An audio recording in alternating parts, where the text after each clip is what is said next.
हाय बच्चों, मेरा नाम है Shubham Pathak. Welcome to the channel Shubham Pathak, जहाँ पे मैं सीबीएसई क्लास 10 की आपको एसएसटी पढ़ाती हूँ और साथ में बायोलॉजी पढ़ाती हूँ। लाइफ प्रोसेसेस और कंट्रोल एंड कोऑर्डिनेशन इस चैप्टर पे इस साल के लिए बोर्ड एग्जाम्स के लिए वन शॉट वीडियो डाल चुकी हूँ। आज हम करने वाले हैं how do organisms reproduce. So first things first, ये चैप्टर में हम क्या पढ़ते हैं बच्चा? इसमें हम पढ़ते हैं कि रिप्रोडक्शन होता कैसे है, रिप्रोडक्शन प्लांट्स में कैसे होता है, रिप्रोडक्शन माइक्रो ऑर्गेनिजम्स में कैसे होता है और रिप्रोडक्शन ह्यूमन बींग्स में कैसा होता है। इस चैप्टर का एक एक टॉपिक बहुत इंपॉर्टेंट है। अगर मैं मार्किंग स्कीम की बात करूं तो एटलीस्ट इस चैप्टर से 7 to 10 मार्क्स का आता ही आता है हर साल एग्जाम में, बोर्ड एग्जाम्स में, फाइनल्स में। तो ये आपको एक चैप्टर एटलीस्ट 7 नंबर दिलाने वाला है। तो आज की वीडियो ध्यान से देखिएगा, बढ़िया एक्सप्लेनेशन मिलने वाली है। इससे अच्छी इस चैप्टर की एक्सप्लेनेशन आपको पूरे यूट्यूब पे नहीं मिलेगी। और अगर ये एक्सप्लेनेशन अच्छी लगे तो प्लीज चैनल को सब्सक्राइब करके वीडियो को लाइक जरूर करिएगा। And let's start with how do organisms reproduce. By the way, ये जो मैंने नोट्स बनाए हैं ये हैंड रिटन नोट्स हैं, लेकिन हैंडमेड टाइप्ड नोट्स जो हैं एनसीईआरटी के बढ़िया क्वालिटी के, वो मैंने डिस्क्रिप्शन में डाल दिए हैं। जो मेरे हैंडमेड नोट्स हैं, जो पेपर पेन लेके जो बच्चे बनाते होते हैं, वैसे जो मेरे हैंडमेड नोट्स हैं उसका लिंक भी मैंने डिस्क्रिप्शन में दे दिया है। कंप्लीटली फ्री ऑफ कॉस्ट है। वैसे हमारा एक टेलीग्राम चैनल है सोशली शुभम करके, आप चाहो तो उसको ज्वाइन कर सकते हो। वहां पे सारा स्टडी मटेरियल आपको एक ही जगह पे मिल जाता है। लेकिन अगर आप सोशली शुभम टेलीग्राम पे भी नहीं जाना चाहते हो तो डिस्क्रिप्शन में इस चैप्टर से रिलेटेड पीडीएफ अवेलेबल है, वो आप देख लेना। हर मेरे लेक्चर में आपको नोट्स जो है डिस्क्रिप्शन बॉक्स में मिल जाते हैं। ठीक है, let's start with reproduction. Now what is reproduction बच्चा? रिप्रोडक्शन एक ऐसा ट्रेट है जो लिविंग ऑर्गेनिजम्स को नॉन लिविंग ऑर्गेनिजम्स से क्या करता है? डिस्टिंग्विश करता है। नॉन लिविंग ऑर्गेनिजम्स रिप्रोड्यूस नहीं करते हैं, लिविंग ऑर्गेनिजम्स रिप्रोड्यूस करते हैं। लेकिन क्या सारे लिविंग ऑर्गेनिजम्स रिप्रोड्यूस करते हैं? The answer to that is no, not all living organisms reproduce. जैसे कि म्यूल आप देखते हैं, जैसे खच्चर बोला जाता है, वो एक स्टेराइल ऑर्गेनिजम्स होता है, राइट? वो हाइब्रिड करके बनाया जाता है गधे और घोड़े में, लेकिन वो स्टेराइल होता है, वो रिप्रोड्यूस नहीं करता। So we can say that definitely reproduction एक एसेंशियल फैक्टर है, एक एसेंशियल ट्रेट है लिविंग ऑर्गेनिजम्स का। लेकिन सारे लिविंग ऑर्गेनिजम्स में कैपेसिटी नहीं होती है रिप्रोड्यूस करने की। आप ह्यूमन बींग्स में भी देखते हो, आपको फर्टाइल ह्यूमन बींग्स और इनफर्टाइल ह्यूमन बींग्स देखने को मिलते हैं। लेकिन देन व्हाई रिप्रोडक्शन हैपेंस? जब रिप्रोडक्शन सारे लिविंग ऑर्गेनिजम्स में नहीं है तो रिप्रोडक्शन जरूरी क्यों है बच्चा? रिप्रोडक्शन इसलिए जरूरी है क्योंकि अर्थ पे, ध्यान से सुनना, अर्थ पे कोई भी लिविंग ऑर्गेनिजम्स की स्पीसीज है, चाहे वो अमीबा है, चाहे वो नीम का पेड़ है, चाहे वो ह्यूमन बींग्स है, चाहे वो लिजर्ड्स हैं, कोई भी लिविंग ऑर्गेनिजम्स की जो स्पीसीज अवेलेबल है हमारे प्लैनेट अर्थ पे, वो ट्राई करती है कि उसकी स्पीसीज की कंटिन्यूटी अर्थ पे बरकरार रहे। एज अ स्पीसीज वो अर्थ पे हमेशा हमेशा के लिए रहे, प्रेजेंट रहे, राइट? सो रिप्रोडक्शन उसमें हेल्प करता है। What is reproduction? It is the process of producing new individuals of the same kind from the previous individual. जो already existing living organisms हैं, उन्हीं में से नए organisms पैदा करना, नए organisms banana, this process is known as reproduction. अब दो तरीके से होता है, एसेक्सुअली होता है और सेक्सुअली होता है। पेरेंट इन्वॉल्व होगा, लेकिन पेरेंट कितने इन्वॉल्व होंगे उस पर डिपेंड करेगा कि ऑर्गेनिज्म एसेक्सुअली रिप्रोड्यूस कर रहा है कि सेक्सुअली कर रहा है। एसेक्सुअल रिप्रोडक्शन में हमारे पास सिर्फ सिंगल पेरेंट इन्वॉल्व होता है। सेक्सुअल रिप्रोडक्शन इसमें इंक्लूडेड नहीं होती है, ना सेक्सल्स होते हैं ना गमीट्स होते हैं। सेक्सुअल रिप्रोडक्शन में ऑन द अदर हैंड हमारे पास 2 पेरेंट्स होते हैं। लेकिन एसेक्सुअल रिप्रोडक्शन हो चाहे सेक्सुअल रिप्रोडक्शन हो, जो आपका मैकेनिज्म है, बेसिक मैकेनिज्म है रिप्रोडक्शन का, जिसे हम डीएनए कॉपिंग या डीएनए रेप्लिकेशन बोलते हैं, वो सेम रहता है। तो होता क्या है, पेरेंट ऑर्गेनिज्म में, अब पेरेंट एक है, 2 है, doesn't matter, but parent organism में जो डीएनए मटेरियल होता है ना, डीऑक्सीराइबोन्यूक्लिक एसिड, जिसमें हमारी सारी की सारी इंफॉर्मेशन कोडेड होती है, हमारे जीन्स की इंफॉर्मेशन कोडेड होती है, हमारे बॉडी के सारे ट्रेट्स की इंफॉर्मेशन कोडेड होती है। ये रेप्लिकेट करता है, ये एक कॉपी बनाता है अपनी, और वो कॉपी सेग्रीगेट होके एक नया ऑर्गेनिज्म बनाती है। तो DNA replication is common to both asexual and sexual mode of reproduction. अब घपले के चांसेस ज्यादा कहां पे? एसेक्सुअल मोड ऑफ रिप्रोडक्शन में क्या है कि डीएनए रेप्लिकेशन सिर्फ एक पेरेंट के अंदर हो रहा है। भैया एक पेरेंट है, उसी ने अपने डीएनए को कॉपी करके दूसरा ऑर्गेनिज्म के लिए डीएनए तैयार कर देना है। लेकिन सेक्सुअल मोड ऑफ रिप्रोडक्शन में 2 पेरेंट्स हैं। तो घपले तो हर जगह आते हैं। डीएनए रेप्लिकेशन कभी भी 100% करेक्ट नहीं होती, घपले हर जगह आते हैं। लेकिन घपले ज्यादा किस में आते हैं? सेक्सुअल मोड ऑफ रिप्रोडक्शन में आते हैं, क्योंकि वहां पे 2 पेरेंट्स इन्वॉल्व है, 2 बार डीएनए रेप्लिकेशन हो रही है भाई, right? So there the chances of घपले are very very more than the asexual mode of reproduction. और इसी घपलों को बोला जाता है बच्चा वेरिएशन। तो डीएनए कॉपिंग या डीएनए रेप्लिकेशन कभी 100% परफेक्ट नहीं होती है। जब भी डीएनए रेप्लिकेशन होगा, चाहे सेक्सुअल या एसेक्सुअल मोड ऑफ रिप्रोडक्शन, हमेशा कुछ ना कुछ डिफरेंस आएगा ही आएगा फ्रॉम द पेरेंट डीएनए। और इसी changes in the DNA of the next generation from the previous generation, those changes are known as variation. क्या बोलते हैं उसे? वेरिएशन। अगर आप किसी के एग्जाम में से भी आंसर कॉपी करते हो तो इज द ए कोई ना कोई एक चीज होती है जो छूट जाती है। वैसे ही डीएनए रेप्लिकेशन में भी कुछ चेंजेस आते ही आते हैं and they are known as variation. Obviously asexual mode of reproduction में ज्यादा नहीं आते हैं, सेक्सुअल मोड ऑफ रिप्रोडक्शन में ज्यादा वेरिएशंस आते हैं। नाउ वेरिएशन क्यों इंपॉर्टेंट है? वेरिएशन ऐसे तो सुनने में लग रहा है कि यार ये तो गलती है, नेचर इस गलती को अलाउ क्यों कर रहा है? भाई डीएनए रेप्लिकेशन में गलतियों को क्यों अलाउ कर रहा है नेचर? बट ये गलतियां जरूरी है क्योंकि यही जो वेरिएशंस हैं they are the basis of evolution. They are the basis of evolution बच्चा, इनसे ही एवोल्यूशन होता है। आपको पता है ना कि अर्थ पे बिग बैंग हुआ था। आपने देखा, सबने बिग बैंग थ्योरी देखा है कि नहीं देखा है? 11th में जब आप लेते हो ना बायोलॉजी, तो उसमें तो ये एवोल्यूशन अच्छे से डिटेल में पढ़ाते हैं। लेकिन मैं थोड़ा बहुत बता दूं कि अर्थ पे लाइफ जो है ना एक सिंगल सेल्ड ऑर्गेनिज्म से शुरू हुई है। और उस सिंगल सेल्ड ऑर्गेनिज्म से आज देखो लिजर्ड्स की इतनी वैरायटी है, ह्यूमन बींग्स में भी अलग अलग वेरिएशन है। Then we have different kind of flowers, different kind of insects, moths, so many different diversity on this planet earth. ये आई कहां से? ये एवोल्यूशन से आई है। और ये एवोल्यूशन नहीं हो पाएगा अगर डीएनए कॉपिंग परफेक्ट हो जाएगा। ठीक है? They help the species to survive in harsh condition। मान लो ये बैक्टीरिया की एक कॉलोनी है, बैक्टीरिया की कॉलोनी में कोई थ्रेट आ गया, टेम्परेचर वहां का चेंज हो गया, पीएच वहां का चेंज हो गया, कोई भी तरीके का बैक्टीरिया की कॉलोनी जहां रहती थी सदियों से, वहां पे कोई थ्रेट आ गया। अब होगा क्या कि पॉपुलेशन बहुत बड़ी है बैक्टीरिया की वहां पे, लेकिन मोस्टली जो पॉपुलेशन होगी डेफिनेटली उस थ्रेट के आगे घुटने टेक देगी और थ्रेट जो है उस पॉपुलेशन को वाइप ऑफ कर देगा। लेकिन एक आधा उसमें से ऑर्गेनिज्म निकलेगा, एक आधा उसमें से बैक्टीरिया निकलेगा जिसमें उस थ्रेट के प्रति क्या हो जाएगा? रेसिस्टेंस डेवलप हो जाएगा, रेसिस्टेंस। अब यही जो 2-3 बचेंगे बैक्टीरिया, यही बाद में जाके अपनी कॉलोनी बनाएंगे और ये फाइनली जो कॉलोनी बनेगी इसमें उस थ्रेट के लिए सब में क्या होगा? रेसिस्टेंस होगा। क्योंकि ये जो बचे थ्रेट के सामने जिन्होंने घुटने नहीं टेके, जिनकी बॉडी में वेरिएशन पैदा हुई और उसी वेरिएशन की वजह से वो थ्रेट को काउंटर कर पाए, वही जब बाद में रिप्रोड्यूस करेंगे तो वो अपनी कॉलोनी बढ़ा लेंगे और उससे इस बैक्टीरिया की जो स्पीसीज है अर्थ पे बरकरार रहेगी। तो जब भी कोई हार्श कंडीशंस आती है, living organisms show variation and those variations help them to continue their life on the planet earth. चमका भैया? चमका कि नहीं चमका? है ना? चमक गया? ठीक है, कमेंट्स में बताना चमक गया। So there are two modes of reproduction, asexual and sexual. Let's start with the asexual mode of reproduction. Mostly asexual mode of reproduction microorganisms में देखा जाता है, छोटे organisms में देखा जाता है। इसकी definition क्या है? ऐसा रिप्रोडक्शन का मोड जिसमें सिंगल पेरेंट इन्वॉल्व होता है उसे तुम एसेक्सुअल मोड ऑफ रिप्रोडक्शन बोलते हो। ए का मतलब होता है बच्चा विदाउट, एसेक्सुअल मतलब विदाउट सेक्स के जो फॉर्मेशन हो रही है, जो रिप्रोडक्शन हो रही है, उसे एसेक्सुअल रिप्रोडक्शन बोल दोगे। सो ऑब्वियसली अगर एक ही पेरेंट इन्वॉल्व है तो उसमें सेक्सुअल रिप्रोडक्शन भी नहीं हो रही है, तो उसमें होएगा ही नहीं, गमीट बनेंगे ही नहीं भैया। गमीट की जरूरत ही नहीं है, सेक्स सेल्स की जरूरत ही नहीं है, बिकॉज हम तो नॉर्मल डीएनए कॉपिंग से बना रहे हैं आपका नया ऑर्गेनिज्म। इसमें सेक्स ऑर्गन्स की भी जरूरत नहीं है भैया, सेक्स ऑर्गन्स में ही तो गमीट्स बनेंगे। जब ऑर्गन ही नहीं है तो गमीट्स भी नहीं बन रहे, and vice versa. Then zygote भी नहीं बनेगा। जाइगोट कब बनता है? जब एग और स्पर्म मिलते हैं, जब मेल गमीट और फीमेल गमीट मिलता है। यहाँ पे गमीट्स ही नहीं है तो there would not be any fertilisation, there would not be any zygote. और जो आपको ऑफस्प्रिंग मिलेगा, ऑफस्प्रिंग का मतलब जो नई जनरेशन मिलेगी, जो बेबी जनरेशन मिलेगी, नई प्रोजेनी मिलेगी, उसके जो कैरेक्टरिस्टिक्स है ऑलमोस्ट पेरेंट ऑर्गेनिज्म से मिलते हुए होंगे। क्यों?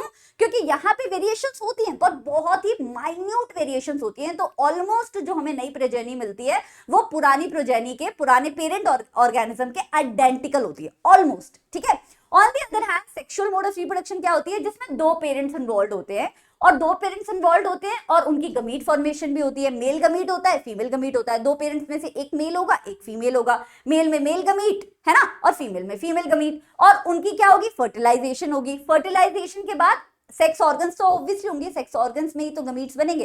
फर्टिलाइजेशन के बाद हमारा क्या बनेगा, जाइगोट बनेगा, और जाइगोट फर्दर डेवलप होकर नई प्रोजेनी बनाएगी। सो यहाँ पे क्योंकि दो पेरेंट्स इन्वॉल्व है, हमारे पास वेरिएशन के चांसेस ज्यादा है, इसीलिए जो नए ऑफस्प्रिंग दिखते हैं उनमें दोनों पेरेंट के कैरेक्टरिस्टिक्स होते हैं। इसमें तो एक ही पेरेंट इन्वॉल्व है, सारे के सारे कैरेक्टरिस्टिक्स उसी एक पेरेंट के होंगे, इसमें दोनों पेरेंट्स के कैरेक्टरिस्टिक्स होते हैं। कभी जो है कैरेक्टरिस्टिक पापा के ज्यादा होते हैं, मम्मी के कम होते हैं, कभी मम्मी के ज्यादा होते हैं, कभी पापा के कम होते हैं, कभी इक्वली होते हैं। So there are a lot of variations. जो नया बेबी बनता है, जो ऑफस्प्रिंग बनता है, वो पेरेंट्स से आइडेंटिकल कभी भी नहीं दिखता है, because there are more number of variations involved. चमक गया ना भैया, asexual and sexual mode of reproduction. Now let's go ahead and study asexual mode of reproduction. तो बहुत सारे एसेक्सुअल मोड ऑफ रिप्रोडक्शन आपके सिलेबस में है। फिजन है, बडिंग है, फ्रैगमेंटेशन है, रीजनरेशन है, स्पोर फॉर्मेशन है, वेजिटेटिव प्रोपगेशन है, एक एक करके पढ़ते हैं। पहले फिजन की बात करते हैं। बच्चा बायोलॉजी में फिजन नाम का ये जो वर्ड है, उसका लिटरल मीनिंग पता है क्या होता है, क्लीवेज, यानी कि कोई चीज फट रही है और पार्ट्स में डिवाइड हो रही है। तो फिजन का मतलब क्या है कि एक ऑर्गेनिज्म स्प्लिट करेगा और स्प्लिट करके डिफरेंट पार्ट्स में कन्वर्ट होगा। अब फिजन भी फर्दर दो तरीके की होती है। एक होता है नॉर्मल बाइनरी फिजन, जो अमीबा जैसे माइक्रो ऑर्गेनिजम्स में देखा जाता है, बहुत ही सिंपल होता है। एक ऑर्गेनिज्म जो है वो क्लीवेज शो करता है, क्लीवेज शो करने के बाद वो दो ऑर्गेनिजम्स में डिवाइड हो जाता है। एक पेरेंट से हमें कितने मिल गए, दो डॉटर सेल्स मिल गए। होता क्या है भैया, पहले एक सिंगल ऑर्गेनिज्म होता है, वो मैच्योरिटी फेज में जाता है। मैच्योरिटी फेज में उसका न्यूक्लियस पहले डिवाइड होता है। न्यूक्लियस डिवाइड होने के बाद न्यूक्लियस के आसपास साइटोप्लाज्म भी डिवाइड हो जाता है। साइटोप्लाज्म और न्यूक्लियस जब दो तरीके से डिवाइड हो गए तो ऑलमोस्ट बीच में क्लीवेज आ जाती है, क्लीवेज आ जाती है और दो डॉटर सेल्स बन जाते हैं। Simple fission, binary fission, that is shown in amoeba. On the other hand multiple fission होता है बच्चा, जो प्लाज्मोडियम में देखा जाता है। मलेरियल पैरासाइट होता है ना, प्लाज्मोडियम मलेरिया जिसकी वजह से होता है, उसमें देखा जाता है। इसमें क्या होता है कि एक सेल होता है, न्यूक्लियस होता है। पहले क्या होता है कि न्यूक्लियस डिवाइड करता रहेगा, न्यूक्लियस डिवाइड करता रहेगा और न्यूक्लियस अपने आसपास थोड़ा थोड़ा साइटोप्लाज्म भी इकट्ठा कर लेगा। ठीक है, तो बहुत सारे मल्टीपल अंदर क्या बन गए हैं, ऑलमोस्ट मल्टीपल ऑर्गेनिजम्स अंदर बन के तैयार हैं। लेकिन अभी हम इन्हें नए ऑर्गेनिजम्स रिलीज नहीं हो रहे हैं, क्योंकि बाहर की जो एटमॉस्फेरिक कंडीशन है वो फेवरेबल नहीं है। प्लाज्मोडियम मल्टीपल फिजन में हमेशा ऐसा देखा गया है कि माइक्रो ऑर्गेनिज्म जब तक फेवरेबल कंडीशंस उन्हें आसपास नहीं मिलती है, उन्हें दिखता है कि भैया आसपास के एनवायरनमेंट में हमारे डॉटर सेल्स के सर्वाइव करने के चांसेस अभी ज्यादा नहीं है, तब तक जो है ये सारे के सारे जो डॉटर सेल्स है वो अंदर ही अटके हुए रहते हैं। डॉटर सेल्स प्रोड्यूस हो जाते हैं लेकिन वो मेन सेल के, पेरेंट सेल के अंदर ही होते हैं। फिर जब फेवरेबल कंडीशन हो जाती है तो फिर पेरेंट सेल क्लीव आउट करता है, फिजन दिखाता है और उसमें से सारे डॉटर सेल्स रिलीज हो जाते हैं। अब इसमें डॉटर सेल्स का नंबर कुछ भी हो सकता है, 2 से ऊपर होगा, 3, 4, 5, 100 कुछ भी हो सकता है। तो that is your multiple fission. Now binary fission amoeba में तो देखो किसी भी प्लेन से हो जाती है। आप जब भी कोई अमीबा का डायग्राम बनाते हो किसी भी शेप में बना सकते हो, तो कहीं से भी क्लीवेज हो सकती है, किसी भी प्लेन से क्लीवेज हो सकती है, कहीं से भी अमीबा फट के दो डॉटर सेल्स बना सकता है। लेकिन सारे बाइनरी फिजन जो है इस तरीके से नहीं होते। कई ऑर्गेनिजम्स हैं जो बाइनरी फिजन की एक पर्टिकुलर एंगल दिखाते हैं, जैसे कि आपका अमीबा में तो इरेगुलर है। फिर आपका यूजेलिना में देखा गया है कि लॉन्जिट्यूडनल डिवीजन होता है, यानी कि ऐसे ऐसे वर्टिकली फटता है यूजेलिना। क्लीवेज जो है उसकी वर्टिकल आती है, फिजन जो है वर्टिकली होता है।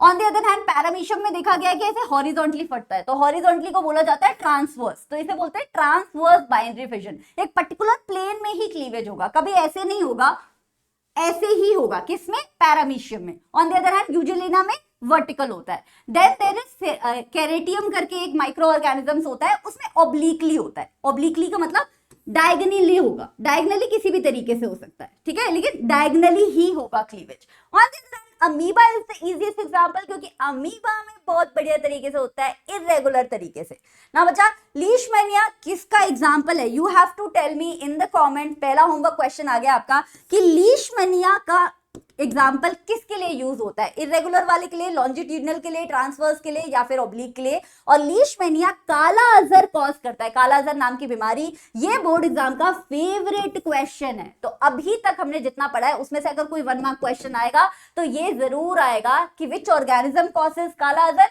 या फिर पूछ सकते हैं कि काला अजहर कौन से ऑर्गेनिज्म से, नहीं लीशमैनिया कौन सी बीमारी कॉज करता है। तो दोनों तरीके से आ सकता है क्वेश्चन। चलिए नेक्स्ट इज आपका फ्रैगमेंटेशन। फ्रैगमेंट का क्या मतलब होता है, फ्रैगमेंट का मतलब होता है टुकड़ा।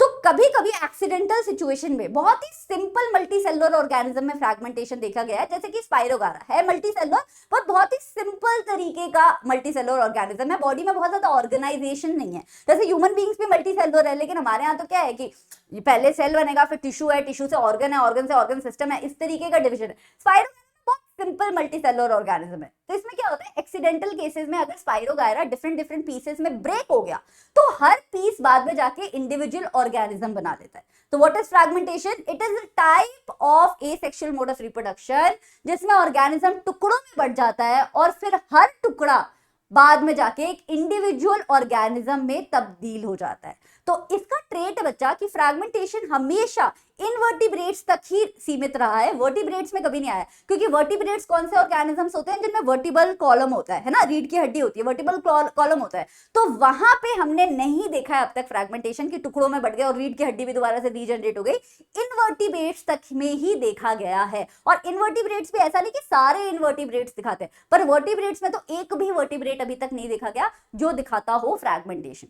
आया समझ? फ्रैगमेंटेशन बॉडी जो है टुकड़ों में बढ़ गई और फिर हर टुकड़ा बाद में जाके एक इंडिविजुअल ऑर्गेनिजम्स में तब्दील हो गया। ओके, नेक्स्ट इज, अच्छा ये क्वेश्चन भी बोर्ड एग्जाम में आता है, that why can't multicellular organisms reproduce by fragmentation. Multicellular करते हैं but multicellular organism with more organisation, जिनकी बॉडी में ज्यादा ऑर्गेनाइजेशन होती है, वो फ्रैगमेंटेशन से क्यों नहीं करते हैं डिवाइड?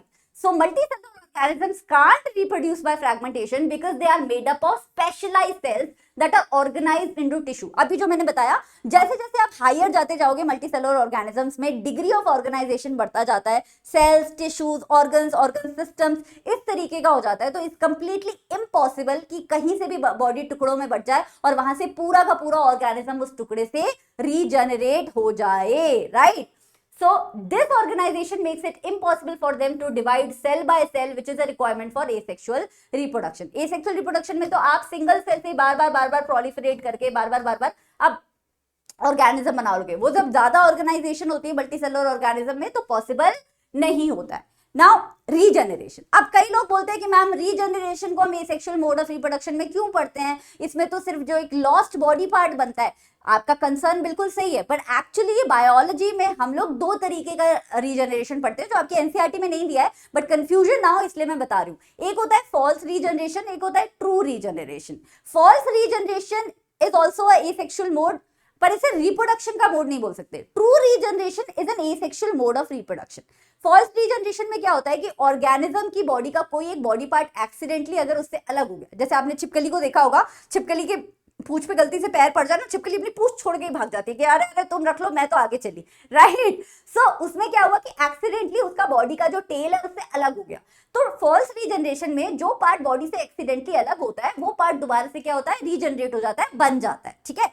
ट्रू रीजनरेशन में क्या है कि कंप्लीटली नया इंडिविजुअल बन सकता है एक छोटे से बॉडी पार्ट से। एक्सीडेंटली अगर बॉडी पार्ट अलग हो गया, मान लो ये ऑर्गेनिज्म था, इसकी बॉडी से ये पार्ट अलग हो गया, तो ये पार्ट से भी दूसरा आपका ऑर्गेनिज्म बन जाएगा और इसका ये वाला पार्ट भी वापस बाद में आ जाएगा। फॉल्स रीजनरेशन हमें देखा गया है हाइड्रा में, प्लेनेरिया में। ट्रू रीजनरेशन हमने देखा है अमीबा में। अगेन रीजनरेशन हमेशा एक्सीडेंटल केसेस में होता है बच्चा, क्योंकि कोई ऑर्गेनिज्म ये नहीं चाहेगा कि मैं अपनी बॉडी को एक्सीडेंटली मतलब खुद ही काटूं और फिर बाद में नया ऑर्गेनिज्म बनाऊं। So it is not the primary mode of asexual reproduction for most of the living organisms, ठीक है? अमीबा भी उसका प्राइमरी मोड क्या है, बाइनरी फिजन, पर अगर एक्सीडेंट हो गया है कोई तो फिर वो रीजनरेशन, ट्रू रीजनरेशन भी दिखा देता है, ठीक है? तो आपके सिलेबस में सिर्फ फॉल्स रीजनरेशन है जिसकी डेफिनेशन बहुत सिंपल है कि जब एक फुली डिफरेंशिएटेड ऑर्गेनिज्म नए इंडिविजुअल नहीं, फुली डिफरेंशिएटेड ऑर्गेनिज्म का कोई बॉडी पार्ट लूज हो जाता है और वो बॉडी पार्ट दोबारा से रीगेन कर लेता है, उसे तुम बोलते हो रीजनरेशन। जैसे कि हमने जो लिजर्ड का एग्जांपल देखा, लिजर्ड की पूंछ कट गई थी, धीरे धीरे लिजर्ड की पूंछ जो है वापस आ गई। On the other hand hydra में आप देखो, हाइड्रा में क्या हुआ कि एक्सीडेंटली क्या हो गया था, इसका ये वाला पार्ट अलग हो गया था, राइट? तो ये वाला पार्ट यहाँ पे आ गया और ये वाला पार्ट यहाँ पे आ गया और हमें मिल गए दो ऑर्गेनिज्म, राइट? तो ट्रू रीजनरेशन और फॉल्स रीजनरेशन में कंफ्यूज मत होना। रीजनरेशन को हम एसेक्सुअल मोड में इसलिए काउंट कर रहे हैं क्योंकि there is something called true regeneration also, जिसमें लॉस्ट बॉडी पार्ट से पूरा नया ऑर्गेनिज्म भी देखा जाता है। Next is budding. बड का मतलब क्या होता है? कली। तो बडिंग में क्या होता है बच्चा कि एक लिविंग ऑर्गेनिज्म में मैच्योरिटी स्टेज में जब वो मैच्योर होने लगता है एक बड बन जाती है, ठीक है। वो बड धीरे धीरे धीरे धीरे मैच्योर होके एक फुल्ली ग्रोन ऑर्गेनिज्म बना लेती है। फिर जब वो बहुत मैच्योर हो जाती है तो बड पेरेंट ऑर्गेनिज्म की बॉडी से क्लीव आउट कर जाती है। This process is known as budding. So budding is a mode of asexual reproduction जिसके 3 स्टेप है। पहले पेरेंट ऑर्गेनिज्म में एक बड बनेगी, दूसरा फिर वो बड जो है धीरे धीरे डेवलप करके एक नया इंडिविजुअल बना लेगी, तीसरा अब जो है वो नया इंडिविजुअल पेरेंट बॉडी से अलग हो जाएगा, ठीक है। तो इस तरीके की बडिंग जो है वो हाइड्रा में देखी जाती है। लेकिन एक और तरीके की बडिंग होती है जिसमें नया ऑर्गेनिज्म बॉडी से अलग नहीं होता पर वो बडिंग आगे दिखाता जाता है। जैसे कि ईस्ट में देखो, ईस्ट था, ईस्ट की बॉडी पे एक बड बना, बड डेवलप हो गया, अब ईस्ट कुछ ऐसा दिखता है। अभी ये दूसरा वाला जो डॉटर सेल बना था वो इससे अलग नहीं हुआ, लेकिन उसने एक और बड बना लिया, फिर इसने भी बाद में जाके बड बना लिया। तो चेन्स ऑफ बड आपको ईस्ट में देखने को मिलेंगे, क्योंकि जो डॉटर ऑर्गेनिजम्स हैं वो पेरेंट ऑर्गेनिजम्स की बॉडी से अलग नहीं हो रहे हैं, बल्कि वो अटैच होके चेन ऑफ ईस्ट बना रहे हैं। So there are 2 types of budding, एक जिसमें ऑर्गेनिज्म जो है नया ऑर्गेनिज्म पेरेंट ऑर्गेनिज्म से क्लीव आउट हो गया, अलग हो गया, जैसे हाइड्रा, और एक जिसमें वो अलग नहीं हुआ लेकिन फर्दर उसने बडिंग शो करती रही, जैसे कि ईस्ट, उसमें हमें chains of bud parent organisms पे देखने को मिलते हैं, ठीक है। नेक्स्ट इज आपका स्पोर फॉर्मेशन। स्पोर फॉर्मेशन आपको देखने को मिलती है बच्चा ब्रेड पे। ब्रेड को हम बोलते हैं ना हमेशा फ्रिज में रखना चाहिए, धूप में मत रखो, अगर मौसम में नमी है, ह्यूमिडिटी है तो बाहर मत रखो ब्रेड को। क्यों? क्योंकि ब्रेड के सरफेस पे ऑलरेडी एक माइक्रो ऑर्गेनिज्म होता है जिससे स्पोर, ये राइजोइड बोलते हैं, राइजोपस बोलते हैं, राइजोपस टोलोनिफर बोलते हैं, बट आप राइजोपस भी बोल सकते हो। ये राइजोपस नाम का लिविंग ऑर्गेनिज्म ऑलरेडी ब्रेड के सरफेसेस पे होता है, लेकिन कम क्वांटिटी में होता है। क्यों कम क्वांटिटी में होता है? क्योंकि ये एसेक्सुअली रिप्रोड्यूस करता है स्पोर फॉर्मेशन से। लेकिन जब हम ब्रेड को फ्रिज में रखते हैं ना, ड्राई कंडीशंस में रखते हैं, इसे फेवरेबल कंडीशन प्रोवाइड नहीं करते ताकि राइजोपस डेवलप हो पाए, तो राइजोपस की क्वांटिटी कम ही रहती है, वो रिप्रोडक्शन नहीं दिखा पाता। लेकिन जब हम उसे डैम्प एटमॉस्फेयर में रखते हैं, नमी वाले एटमॉस्फेयर में रखते हैं, फ्रिज से बाहर रखते हैं जहां का टेम्परेचर भी ज्यादा है और जहां पे जो है आसपास मॉइस्चर भी है, तब इसे हॉट एंड ह्यूमिड क्लाइमेट मिल जाता है और तब बहुत ही तेजी से स्पोर फॉर्मेशन के थ्रू राइजोपस मल्टीपली रैपिडली डिवाइड करने लगता है। और देखते ही देखते एक दिन देखोगे रात को आपने ब्रेड रखी, रात को एकदम सफेद दिख रही थी, अगली सुबह देखोगे बिल्कुल ब्लैक मोल्ड सी ब्रेड दिखेगी, क्योंकि एक रात के अंदर स्पोर फॉर्मेशन इतना फास्ट होता है कि एक रात के अंदर पूरे ब्रेड पे क्या लग जाता है? राइजोपस फैल जाता है। तो व्हाट इज स्पोर फॉर्मेशन? इस तरीके का दिखता है राइजोपस। राइजोपस की बॉडी के पहले स्ट्रक्चर डिस्कस कर लेते हैं। यहाँ पे होते हैं इसके रूट लाइक स्ट्रक्चर, एंकरिंग के लिए यूज होता है। तो ब्रेड के सरफेस पे ये एंकर्ड होते हैं राइजोपस राइजोइड से। ऊपर जाओगे तो एक मेन ब्रांच होती है, उसे आप बोलते हो स्टोलन। उसके ऊपर उस मेन ब्रांच में से अलग अलग सब ब्रांचेस निकली हुई है, जिसे आप बोलते हो स्पोरेंजियोफोर या फिर हाइफे, ठीक है। अब स्पोरेंजियोफोर, ये जो पतली पतली स्टॉक लाइक स्ट्रक्चर है, इनके ऊपर एक बॉल लाइक स्ट्रक्चर होता है जिसे आप बोलते हो स्पोरेंजियम। क्या बोलते हो? स्पोरेंजियम। स्पोरेंजियम के अंदर क्या बनते रहते हैं? स्पोर्स बनते रहते हैं। तो अगर ब्रेड फ्रिज में भी है, तो अगर एक भी राइजोपस उस ब्रेड पे प्रेजेंट है तो उसने अपने स्पोर्स बना रखे हुए हैं ऑलरेडी, लेकिन वो स्पोर्स स्पोरेंजियम के फटने से बाहर नहीं निकले अभी। वो बाहर कब निकलेंगे? जब कंडीशन होगी फेवरेबल।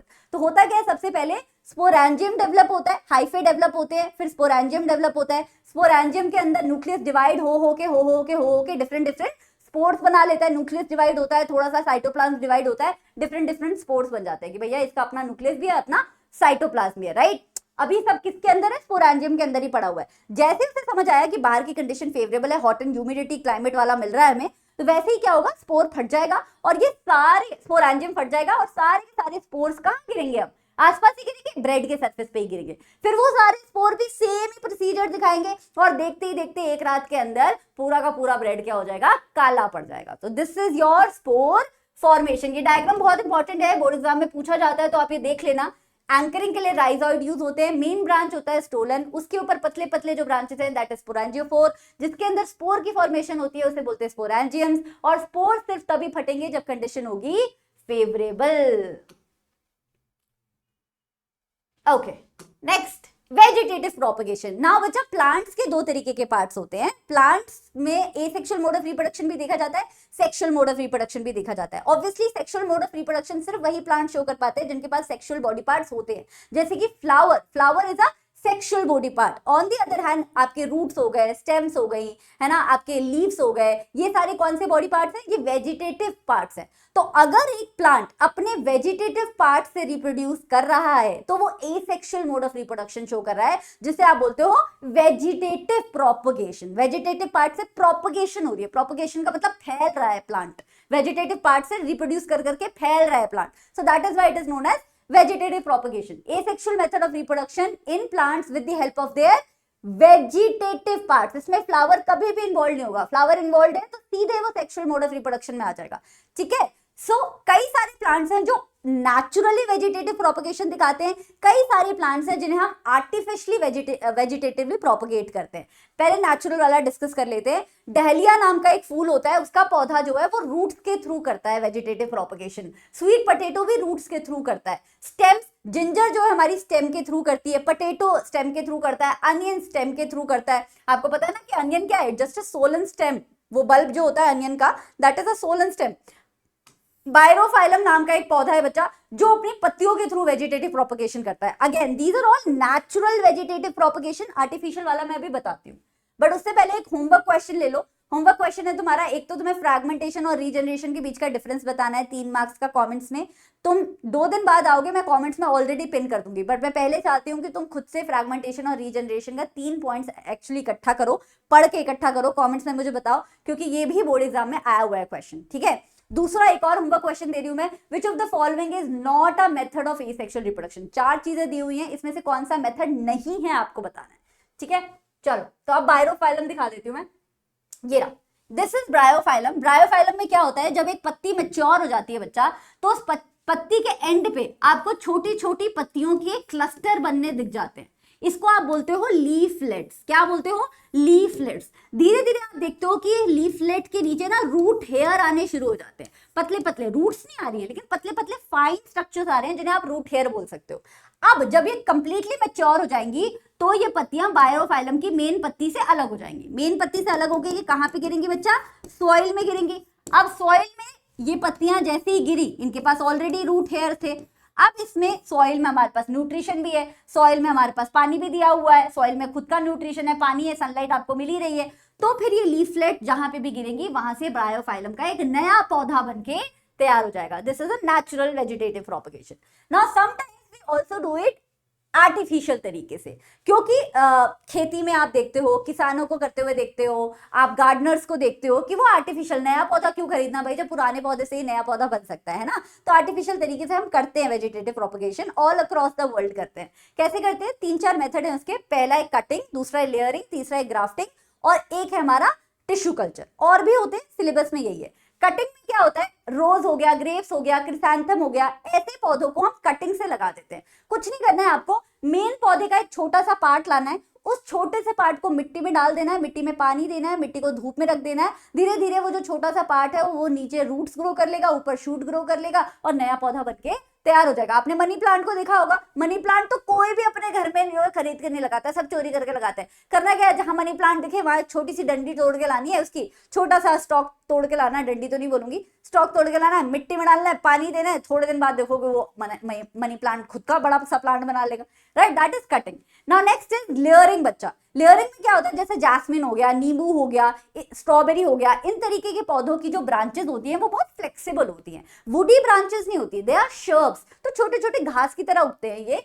तो इनकी एक ब्रांच को अगर आपने ऐसे लंबे सी ब्रांच को निकाल के आपने उसे बस मिट्टी में दबा दिया, आपको मेन प्लांट से अलग करने की भी जरूरत नहीं थी, आपने बस क्या किया, मिट्टी में उसे दबा दिया, तो वो जो ब्रांच है नीचे फिर से रूट्स डेवलप कर लेगी और ऊपर जो है शूट डेवलप कर लेगी। तो लेयरिंग में क्या किया, you took one branch, you layered it into the soil, soil में दबा दिया, you watered the soil, sunlight में रखा और नया प्लांट वहां से तैयार। जब नया प्लांट बन गया तो आप चाहो तो पुराने वाले प्लांट से उसको कट भी कर सकते हो, and then you can keep doing it, right.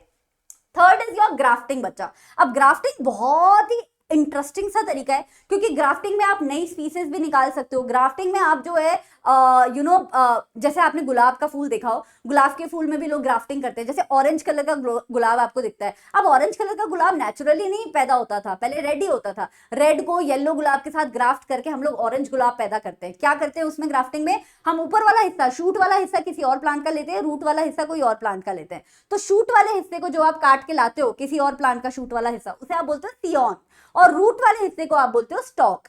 किसी और प्लांट का सियॉन किसी और प्लांट के स्टॉक के साथ आप क्या करते हो, ज्वाइन करते हो। ज्वाइन करके उस पर आप कपड़ा बांध देते हो, थोड़े दिन के लिए आप उसे छोड़ते हो।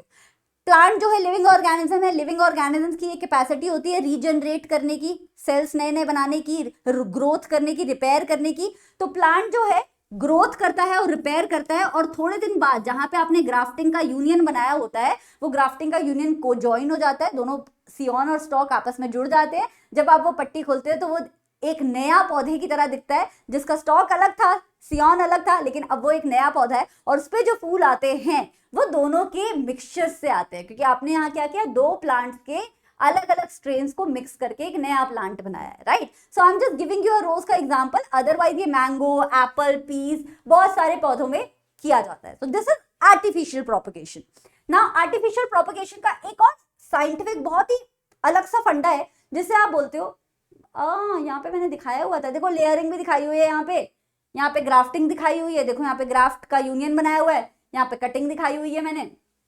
कटिंग में अगर आप मनी प्लांट पानी में डालते हो तो आपको पानी में थोड़ा बहुत कुछ डालना पड़ता है, उसका मनी प्लांट का आता है मिक्सचर आता है, जिससे उसे अच्छे से न्यूट्रिशन मिल पाए। लेकिन अगर आप मिट्टी में डालते हो तो मिट्टी में तो ऑलरेडी न्यूट्रिशन होता है, वैसे पानी में भी मनी प्लांट लग जाता है, बट एनीवे चलो next is your micro propagation. Micro propagation को बोला जाता है टिश्यू कल्चर। क्या बोला जाता है, टिश्यू कल्चर। माइक्रो प्रोपगेशन किस वेजिटेटिव प्रोपगेशन का नाम है, ये पेपर में बहुत बार पूछा गया है, तो आप याद रखना, टिश्यू कल्चर नाम भी याद रखना, माइक्रो प्रोपगेशन भी याद रखना। इसमें क्या होता है कि आप पेरेंट प्लांट से की ग्रोइंग टिप से आप एक छोटा सा टिश्यू लेते हो और उस छोटे से टिश्यू से नया पौधा बनाते हो। पेरेंट प्लांट की ग्रोइंग टिप, जहां पे आपको मेरिस्मेटिक टिश्यू दिख रहे हैं जो बार बार क्या करेंगे, डिवाइड करेंगे रैपिडली, रीजनरेटिव प्रॉपर्टी जिनकी बहुत हाई है, वो वाली टिप से आपने टिश्यू लिया। टिश्यू को आपने पेट्री डिश पे रखा, साइंस लैबोरेटरी में आपने पेट्री डिश पे रखा। पेट्री डिश में आपने उसे ग्रोथ हार्मोन दिया। प्लांट का ग्रोथ हार्मोन क्या होता है, ऑक्सिन होता है। आप और भी बाकी चीजें देते हो, डिपेंडिंग अपॉन कि कौन से पौधे की बात कर रहे हो, आपका पेट्री डिश का मीडियम डिफर करेगा। किसी पौधे को आयरन ज्यादा चाहिए, किसी पौधे को नाइट्रोजन ज्यादा चाहिए, तो वो सब आप साइंटिस्ट जो देख लेते हैं। पर आप पेट्री डिश में उसे ग्रोथ मीडियम प्रोवाइड करते हो ग्रोथ हार्मोन्स के साथ। धीरे धीरे आपकी पेट्री डिश में वो जो टिश्यू है वो डेवलप कर जाता है, किसमें, छोटे छोटे पौधों में। छोटे छोटे पौधे भी नहीं बोलूंगी, छोटे छोटे प्लांटलेट्स में ग्रो कर जाता है। पहले वो सिर्फ कैलस था, callus is nothing but a group of tissue जो आपने लिया है। कैलस से वो ग्रो कर गया प्लांटलेट्स में। जब वो प्लांटलेट स्टेज में आ जाता है तो फिर आप उसे मिट्टी में डाल देते हो और मिट्टी में वो बाद में जाके बहुत सारे पौधे बना लेता है। तो एक ही प्लांट से सोचो, आप थोड़े थोड़े आपको टिश्यू निकालने हैं, एक ही प्लांट से आप 15-20 आपने टिश्यू निकाले और 15-20 पौधे तैयार हो गए। सो कितना रैपिड है ये प्रोसेस, कितनी जल्दी आप नए पौधे बना सकते हो। और आपका पेरेंट अगर प्लांट आपको बिल्कुल परफेक्टली पसंद है कि भैया इसकी क्वालिटीज बहुत अच्छी हैं, तो आप आइडेंटिकल पौधे कितनी जल्दी तैयार कर सकते हो। तो ये एडवांटेज है इसका कि ये बहुत ही फास्ट होता है बच्चा। जो रिजल्ट आपको चाहिए वही रिजल्ट आएगा। भैया जिस पौधे से आपने टिश्यू लिया है उसी पौधे जैसा ही पौधा निकलेगा और कोई पौधे जैसा निकलेगा नहीं। और आप इरिस्पेक्टिव कि कौन सा सीजन है, आपको तो ये लैब में करना है। ग्रोथ मीडियम तो चलो मिट्टी का डिफर करता रहता है, कई मिट्टियां होती हैं जो ज्यादा फर्टाइल होती है बारिश के सीजन में, लेकिन यहाँ पे तो आप जो है अपना ग्रोथ मीडियम प्लांट का खुद ही प्रोवाइड कर रहे हो। तो आप किसी भी सीजन में किसी भी प्लांट को वेजिटेटिव प्रोपगेशन से, माइक्रो प्रोपगेशन से प्रोपगेट कर सकते हैं, right. So this is your tissue culture. तो वेजिटेटिव प्रोपगेशन के बहुत सारे फायदे होते हैं बच्चा, आपने देखा ही होगा। सबसे पहले तो ये बहुत ही क्विकर है। सेक्सुअल रिप्रोडक्शन अभी हम आगे पढ़ेंगे तो आपको समझ आएगा कि उसमें बतेरा टाइम लगता है। वेजिटेटिव प्रोपगेशन में टाइम नहीं लगता। मनी प्लांट को मैं बोलूं तो एक हफ्ते में दूसरा मनी प्लांट बनके तैयार हो जाता है। वेरिएशंस इसमें कंट्रोल्ड होती हैं। आप देख सकते हो कि आपको कौन से चेंजेस अपने प्लांट में चाहिए, कौन से चेंजेस आपको नहीं चाहिए, राइट। अगर जैसे रेड और येलो गुलाब को नहीं, रेड और व्हाइट गुलाब को अगर आप ग्राफ्ट करोगे तो आपको पता है कि पिंक गुलाब मिलेगा, रेड और येलो को करोगे तो आपको पता है ऑरेंज गुलाब मिलेगा। तो आप वेरिएशन को खुद से क्या कर सकते हो, कंट्रोल कर सकते हो, because you are carrying out the vegetative propagation yourself, specially the artificial one, right. Helps the plants that can not even produce by seed. अब कुछ प्लांट्स होते हैं जिनमें बीज ही नहीं होते, जैसे बनाना है, बनाना में बीज नहीं होता है तो वो सेक्सुअल मोड ऑफ रिप्रोडक्शन नहीं दिखा सकता। ऐसे प्लांट्स की अगर आपको रैपिडली खेती करानी है तो आप आर्टिफिशियल प्रोपगेशन यूज कर सकते हो। Flowers produced are of superior quality, और इसमें जो फूल प्रोड्यूस होते हैं वो सुपीरियर क्वालिटी के होते हैं, क्योंकि क्वालिटी तो आप कंट्रोल कर रहे हो ना यार, खुद से वेजिटेटिव प्रोपगेशन दिखा रहे हो, तो जो फूल आएंगे वो अच्छी क्वालिटी के आएंगे। बच्चा कंफ्यूज मत होना, जिन पौधों में बीज या फूल नहीं होते हैं उन्हें भी वेजिटेटिव प्रोपगेशन में आप यूज कर सकते हो, क्योंकि उनका सेक्सुअल रिप्रोडक्शन में कोई चांस ही नहीं है, उनके पास सेक्स ऑर्गन्स ही नहीं है। लेकिन फूल वाले पौधों को भी आप वेजिटेटिव प्रोपगेशन में यूज कर सकते हो, तो don't get confused. Plants produce are genetically similar, जो आपने पेरेंट ऑर्गेनिज्म लिया है, पेरेंट प्लांट लिया है, जो बेबी प्लांट निकलेगा, ऑफस्प्रिंग निकलेगा, वो पेरेंट प्लांट जैसा ही होगा। अब ये एडवांटेज भी है, डिसएडवांटेज भी है। अगर आपने वेजिटेटिव प्रोपगेशन के लिए ऐसा प्लांट यूज किया था जिसमें कोई बीमारी लगी हुई थी, तो बच्चों में भी हो सकता है कि वो बीमारी आए, राइट। लेकिन अगर वो हेल्दी था तो आपकी ऑफस्प्रिंग भी क्या आएंगी, हेल्दी आएंगी। So it is a boon also, it is a Ben also. चलो, सो यहाँ पे हो गया हमारा एसेक्सुअल मोड ऑफ रिप्रोडक्शन खत्म। हमने फिजन पढ़ा जिसमें ऑर्गेनिज्म फटता है और नए ऑर्गेनिजम्स बनते हैं। हमने बडिंग पढ़ा जिसमें मैच्योर होने के बाद बड जो है या तो बॉडी से अलग हो जाती है या वहां पे चेन्स बना लेती है। वी ऑल्सो रेड फ्रैगमेंटेशन जिसमें टुकड़ों से नए ऑर्गेनिजम्स बन जाते हैं। रीजनरेशन जिसमें लॉस्ट बॉडी पार्ट दोबारा से रीजनरेट हो जाता है। We also learn spore formation जिसमें स्पोर्स जब फेवरेबल कंडीशंस होती हैं तो फैल जाते हैं और फिर नए नए ऑर्गेनिजम्स रैपिडली बन जाते हैं। And we studied vegetative propagation.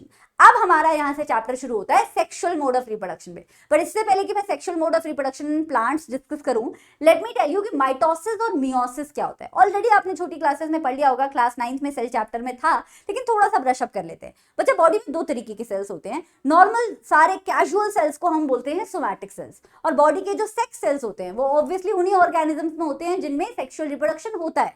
उन सेल्स को तुम बोलते हो सेक्स सेल्स या फिर गमीट्स।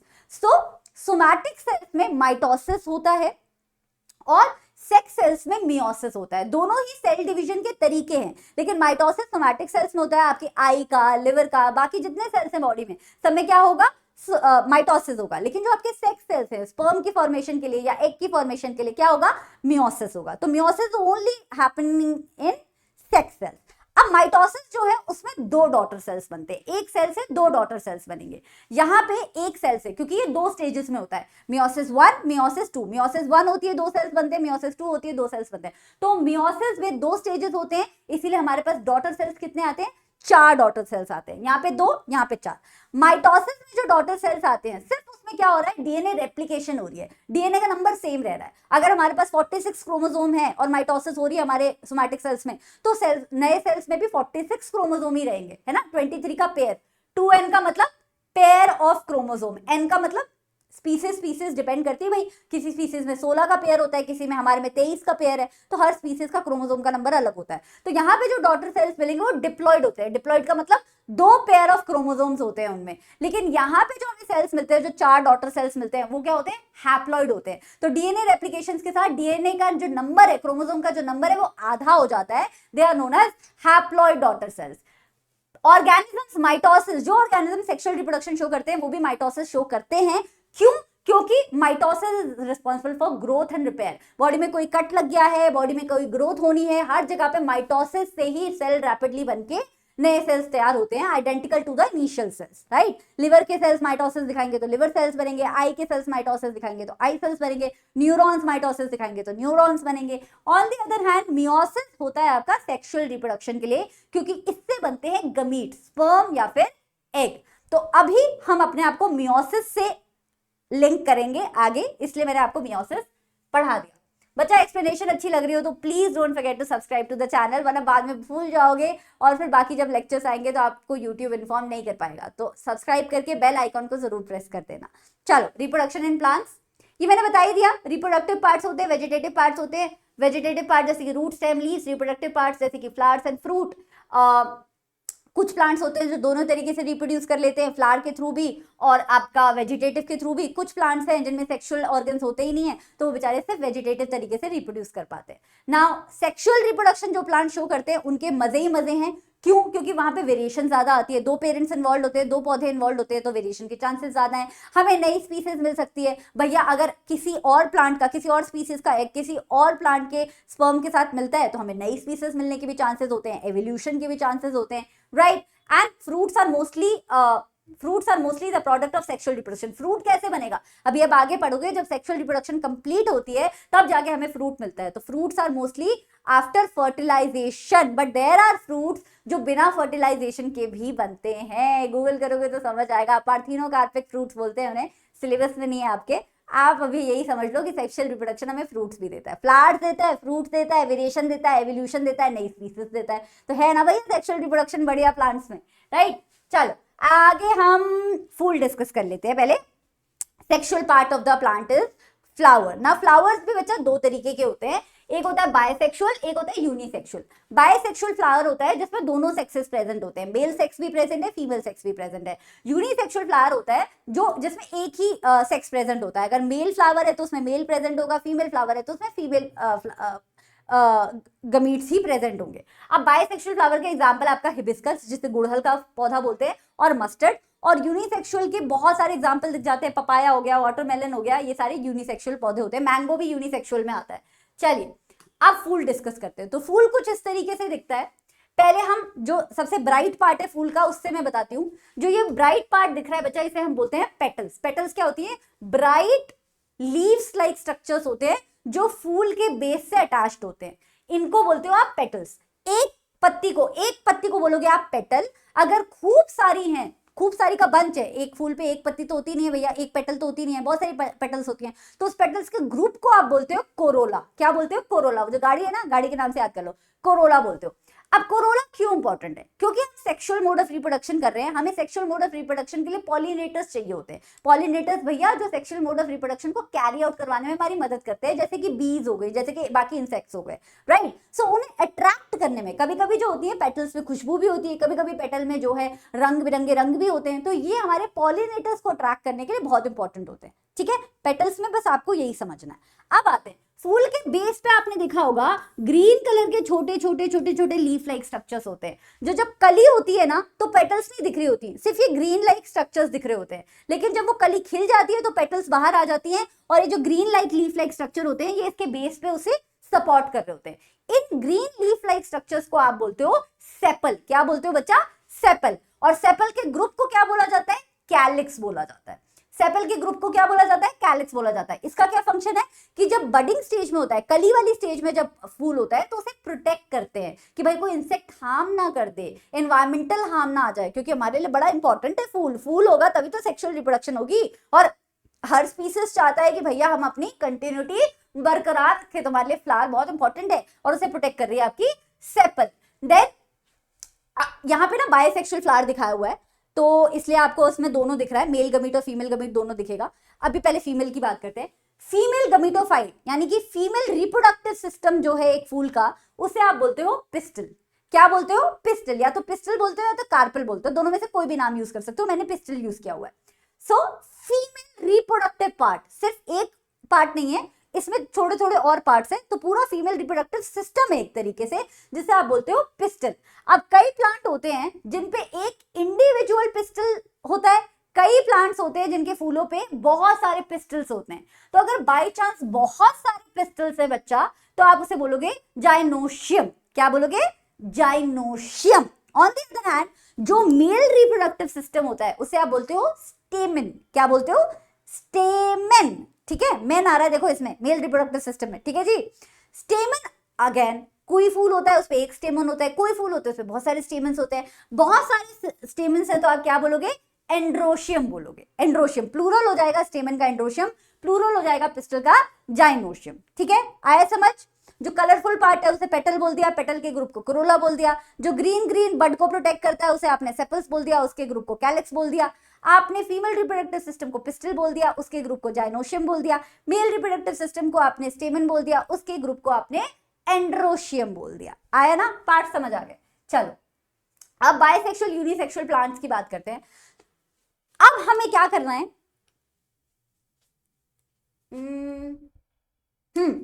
जो मेल गमीट होता है ना बायोलॉजी में, हमेशा हम उसे माइक्रो लेवल का मानते हैं। बायोलॉजी में ऐसा देखा गया है कि मेल गमीट फीमेल गमीट के पास ज्यादा होता है, ठीक है, एक्सेप्शंस है, फीमेल गमीट मेल गमीट के पास जाता है, बट ओवरऑल पूरी अर्थ पे हर स्पीसीज में जिसमें सेक्सुअल रिप्रोडक्शन शो होता है, आप ह्यूमन बींग्स का ही केस देख लो, मेल गमीट फीमेल गमीट के पास आता है फर्टिलाइजेशन के लिए, ठीक है। तो इसीलिए मेल गमीट का साइज छोटा होता है ताकि उसका ट्रांसपोर्टेशन इजी हो जाए, और फीमेल गमीट का जो साइज है मोस्टली बायोलॉजी में यूनिवर्स में बड़ा होता है थोड़ा, ठीक है। अब मेल गमीट को फीमेल गमीट के पास जाना है, या तो वो खुद से चला जाए या तो किसी एजेंसी के थ्रू चला जाए। तो ऐसा फूल जिसमें दोनों सेक्सेस प्रेजेंट है, उसमें फीमेल भी है मेल रिप्रोडक्टिव सिस्टम भी है, तो वहां पे खुद से नेचुरली फर्टिलाइजेशन होने के चांसेस ज्यादा हैं। और इसी को बोला जाता है, जब नेचुरल एक ऐसा पौधा होता है जिसमें दोनों सेक्सेस प्रेजेंट हैं एक ऐसे फूल में, तो उसमें क्या हो जाता है, सेल्फ पॉलिनेशन हो जाता है। उसी फूल का मेल गमीट उसी फूल के फीमेल गमीट से मिलकर फर्टिलाइजेशन शो कर लेता है, इसे आप बोलते हो बच्चा सेल्फ पॉलिनेशन, ठीक है। ऑन दी अदर हैंड अगर फूल है जिसमें एक ही सेक्स है, तो या तो वो आसपास कोई पौधा ढूंढेगा जिसमें दूसरा सेक्स प्रेजेंट हो, उससे जाके फर्टिलाइजेशन करेगा, राइट। तो इससे क्या होगा, उसे एजेंसी की जरूरत पड़ेगी, खुद से नहीं हो पा रहा है नेचुरली, उसे कोई एजेंसी चाहिए, मतलब नेचुरली तो हो रहा है पर खुद से नहीं हो रहा है, उसे या तो बी चाहिए, कोई फ्लाई चाहिए, कोई इंसेक्ट चाहिए बेसिकली, जो उससे मेल गमीट लेके जाए और फीमेल गमीट को देके आए फर्टिलाइजेशन के लिए। इसे आप बोलते हो बच्चा cross pollination. So there are different types of pollination. One जो खुद से हो जाते हैं जिसे आप बोलते हो सेल्फ पॉलिनेशन, उसे बायोलॉजी में साइंटिफिकली बोला जाता है ऑटोगैमी। ऑटोगैमी क्यों, ऑटोमेटिकली हो रहा है, एक ही फूल में दोनों सेक्सेस है, ऑटोमेटिकली वहां पे सेक्सुअल रिप्रोडक्शन के लिए फर्टिलाइजेशन हो रहा है। ऑटोगैमी में क्या होता है कि फूल का मेल गमीट, सेम ही फूल का मेल गमीट सेम ही फूल के फीमेल गमीट के पास जाता है, ठीक है। On the other hand cross pollination में हमारे पास दो टाइप्स होते हैं, एक होता है गिटिनोगैमी, एक होता है जीनोगैमी। एक क्या है, गिटिनोगैमी, दोनों क्रॉस पॉलिनेशन है, गिटिनोगैमी, एक है जीनोगैमी। गिटिनोगैमी में क्या होता है कि फूल डिफरेंट होगा, सेम ही पौधा होगा, फूल डिफरेंट होगा, एक फूल का मेल गमीट, क्योंकि यूनिसेक्सुअल फ्लावर है, हो सकता है कि एक ही पौधे पे यूनिसेक्सुअल फ्लावर में मेल फूल भी लगे हुए हैं फीमेल फूल भी लगे हुए हैं, तो उसी पौधे के मेल फूल का मेल गमीट उसी पौधे के फीमेल फूल के फीमेल गमीट के पास जा रहा है, फूल डिफरेंट हो गया, पौधा सेम है, इसे आप बोलते हो गिटिनोगैमी। क्या बोलते हो, गिटिनोगैमी। अब जीनोगैमी क्या होता है मैम, जीनोगैमी होता है जब पौधे ही डिफरेंट है, जैसे पपाया, अगर आप कभी घर में पपाया का पेड़ लगाओ, तो पपाया अगर आप मेल पपाया लेके आ गए हो ना, तो कभी भी उसमें फल नहीं लगेंगे। कई लोगों को समझ नहीं आता कि हम पपाया लेके आए, इसमें तो फल ही नहीं लग रहे, क्योंकि भैया पपाया हमेशा जोड़े में खरीदा जाता है। अगर आप मेल प्लांट खरीद रहे हो तो आपको फीमेल प्लांट भी खरीदना है, क्योंकि मेल प्लांट में सिर्फ मेल वाले फूल है और फीमेल प्लांट में सिर्फ फीमेल वाले फूल है। तो अब वहां पे होगी जीनोगैमी, जब मेल प्लांट के मेल फूलों से मेल गमीट उठ के फीमेल प्लांट के फीमेल फूलों के फीमेल गमीट से मिलेगा, तो उसे आप बोलोगे जीनोगैमी। समझ आया ना, इसमें सेम फूल में मेल गमीट फीमेल गमीट मिल रहे हैं, इसमें डिफरेंट फूल बट सेम प्लांट में मिल रहे हैं, इसमें डिफरेंट प्लांट डिफरेंट फूलों में मिल रहे हैं, ठीक है। सो गिटिनोगैमी और जीनोगैमी दोनों के लिए हमें क्या चाहिए होते हैं, पॉलिनेशन के लिए एजेंट्स चाहिए होते हैं बच्चा। अब वो पॉलिनेशन के लिए एजेंट्स कुछ भी हो सकते हैं, वाटर से भी पॉलिनेशन हो जाता है, कभी कभी जो है मेल गमीट उठ के वाटर के थ्रू जाता है, विंड से भी पॉलिनेशन हो जाता है, इंसेक्ट से भी पॉलिनेशन हो जाता है। तो पॉलिनेशन के अलग अलग एजेंट है, वाटर, विंड, इंसेक्ट्स, ये तीन मेन एजेंट्स होते हैं जो नेचर में देखे जाते हैं फॉर गिटिनोगैमी एंड जीनोगैमी। ऑटोगैमी तो खुद से ही हो जा रही है, हिबिस्कस के मजे है। तभी आप देखते हो कि जो ऑटोगैमी वाले पौधे होते हैं ना बच्चा, उसमें फूल जल्दी जल्दी आते हैं। आपने हिबिस्कस का पौधा देखा, उसमें फूल जल्दी जल्दी आते हैं, क्योंकि ऑटोमेटिकली वहां पे फर्टिलाइजेशन हो रहा है ना। ऑटोमेटिकली जो फर्टिलाइजेशन होता है ऑटोगैमी सेल्फ पॉलिनेशन, उसका सबसे बड़ा फायदा यह है कि पेरेंटल ट्रेट्स उसमें बरकरार रहते हैं। कि भैया अगर हिबिस्कस लाल रंग का फूल दे रहा था, तो उसमें सारे फूल फिर लाल ही आएंगे, क्योंकि वो खुद से पॉलिनेट हो रहा है, राइट। पेरेंटल ट्रेट्स बरकरार रहते हैं। फ्लावर्स में अगर खुशबू नहीं भी है, फ्लावर्स में अगर स्मेल नहीं भी है, फ्लावर्स अगर पॉलिनेटर्स को अट्रैक्ट नहीं भी करवा पा रहे, तो भी ऑटोगैमी में फायदा हो जाता है, क्योंकि सेम ही फूल में दोनों सेक्सेस होते हैं एंड सेल्फ पॉलिनेशन हो जाता है। देन प्रॉब्लम क्या है, प्रॉब्लम ये है कि जेनेटिक डिफेक्ट बरकरार रहता है। अगर मेन प्लांट आपका जेनेटिकली डिफेक्टेड था, तो उसी में क्योंकि ऑटोगैमी हो रही है, तो सारे के सारे फूल्स उसमें डिफेक्टेड निकलेंगे। अगर हिबिस्कस के एक फूल में कोई बीमारी लगी होती है ना, तो उसके जो सारे फूल निकलेंगे उसमें भी क्या होगी, वो वाली बीमारी होगी। और वैरायटीज हमें नई नई नहीं मिल पाती, क्योंकि वही फूल बार बार प्रोपेगेट करके नए फूल बना रहा है। तो हमें नई वैरायटी नहीं मिल पाती, ना फूलों की ना पेड़ों की, right. On the other hand cross pollination में हमें बढ़िया वेरिएशंस मिल जाती हैं, है ना। अब कौन से फूल का मेल गमीट आके बैठा है भैया, सेम स्पीसीज का, मतलब क्या पता गुलाब के पौधे पे दूसरे गुलाब का, दूसरे रंग के गुलाब का आ गया भैया मेल गमीट, राइट। तो वेरिएशंस होने के चांसेस ज्यादा है, नए वेराइटीज आप ऑब्टेन कर सकते हो। हेल्दियर ऑफस्प्रिंग्स होते हैं कि भैया मान लो फीमेल गमीट वाला जो पौधा है वो थोड़ा सा उसको बीमारी लगी हुई थी, लेकिन जो मेल गमीट आया है वो बहुत ही हेल्दी पौधे से आया है, तो बच्चों के जो चांसेस है, मतलब जो फर्टिलाइजेशन होने के बाद जो फ्रूट बनने के चांसेस है वो बेटर हो गए। पहले तो क्या है कि ऑटोगैमी में तो बेटर नहीं है, क्योंकि अगर प्लांट रॉटन है तो उसी प्लांट में दोनों सेक्सेस हैं तो हमारा फ्रूट खराब ही निकलेगा, लेकिन यहाँ पे हेल्दियर ऑफस्प्रिंग आने के चांसेस है हमारे पास, क्योंकि दो पेरेंट्स इन्वॉल्व हैं, दो अलग अलग पौधों के, तो उसमें से कोई एक तो हेल्दी हो ही सकता है, right. Dependent on the external agency, problem ये है कि यहाँ पे आप एक्सटर्नल एजेंसी पे डिपेंडेंट रहते हो, वहां पे आपको कोई डिपेंडेंसी नहीं है। यहाँ पे आप सोचते हो कब पानी से, हवा से, इंसेक्ट से हमारा मेल गमीट फीमेल गमीट के पास जाएगा, यहाँ पे ऐसी कोई डिपेंडेंसी नहीं है।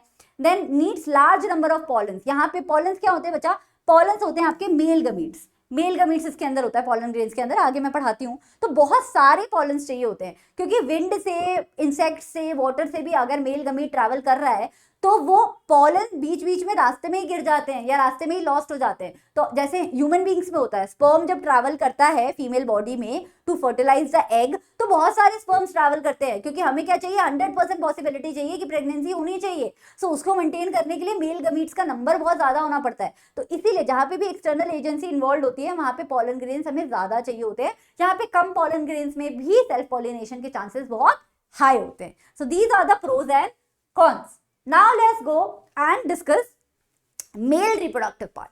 तो मेल रिप्रोडक्टिव पार्ट कुछ इस तरीके का दिखता है। इसे टोटल में क्या बोलती हूँ बच्चा, टोटल में बोलती हूँ स्टेमन। स्टेमन के दो पार्ट होते हैं, एक होता है लंबा डंडा, लंबा स्टॉक लाइक स्ट्रक्चर, और उस लंबे स्टॉक लाइक स्ट्रक्चर पे दो लोब्स यानी कि दो गोले गोले बने होते हैं। अगर आप माइक्रोस्कोप से देखोगे तो वैसे आईज से भी दिख जाता है अगर एंथर लंबा है तो, और उस पे वो जो दो गोले होते हैं उसे आप बोलते हो एंथर।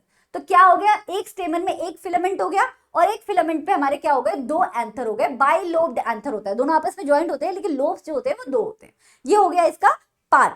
अभी जो एंथर होता है उसके अंदर मैं बताऊं तो हर एंथर के मतलब दो एंथर हैं, दो एंथर के अंदर टोटल 4 माइक्रोस्पोरेंजिया है। क्या है, 4 माइक्रोस्पोरेंजिया। तो अगर आप एंथर को, इस एंथर को यहां बीच में से काटोगे ना तो आपको दिखेगा कुछ ऐसा मामला, ठीक है। बाइलोब्ड एंथर है, ये लेफ्ट एंथर हो गया, ये राइट एंथर हो गया।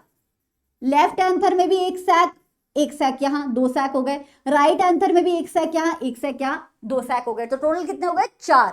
तो बाइलोब्ड एंथर के अंदर 4 माइक्रोस्पोरेंजिया होते हैं। माइक्रो क्यों बोल रहे हैं, क्योंकि इसमें मेल गमीट होगा, मेल गमीट का साइज हमेशा छोटा होता है। स्पोरेंजिया क्यों बोल रहे हैं, क्योंकि ये सैक लाइक स्ट्रक्चर है, इसके अंदर मामला है, ठीक है। तो ऐसे याद करो, 4 माइक्रोस्पोरेंजिया हो गए। अब माइक्रोस्पोरेंजिया के अंदर एक न्यूट्रिटिव लेयर होती है, क्योंकि हमें मेल गमीट को पोषण भी देना है भैया, हमारे स्पर्म्स को भी हमारी बॉडी में पोषण मिलता है, ह्यूमन बॉडी में। उसी तरीके से यहाँ पे भी मेल गमीट को पोषण मिल रहा है, किससे, माइक्रोस्पोरेंजिया की इनर लाइनिंग, जिसे टेपेटम बोलते हैं, राइट। अब ये नरिशमेंट के लिए होती है। अब माइक्रोस्पोरेंजिया जो है इसके अंदर माइक्रोस्पोर मदर सेल होता है, एमएमसी।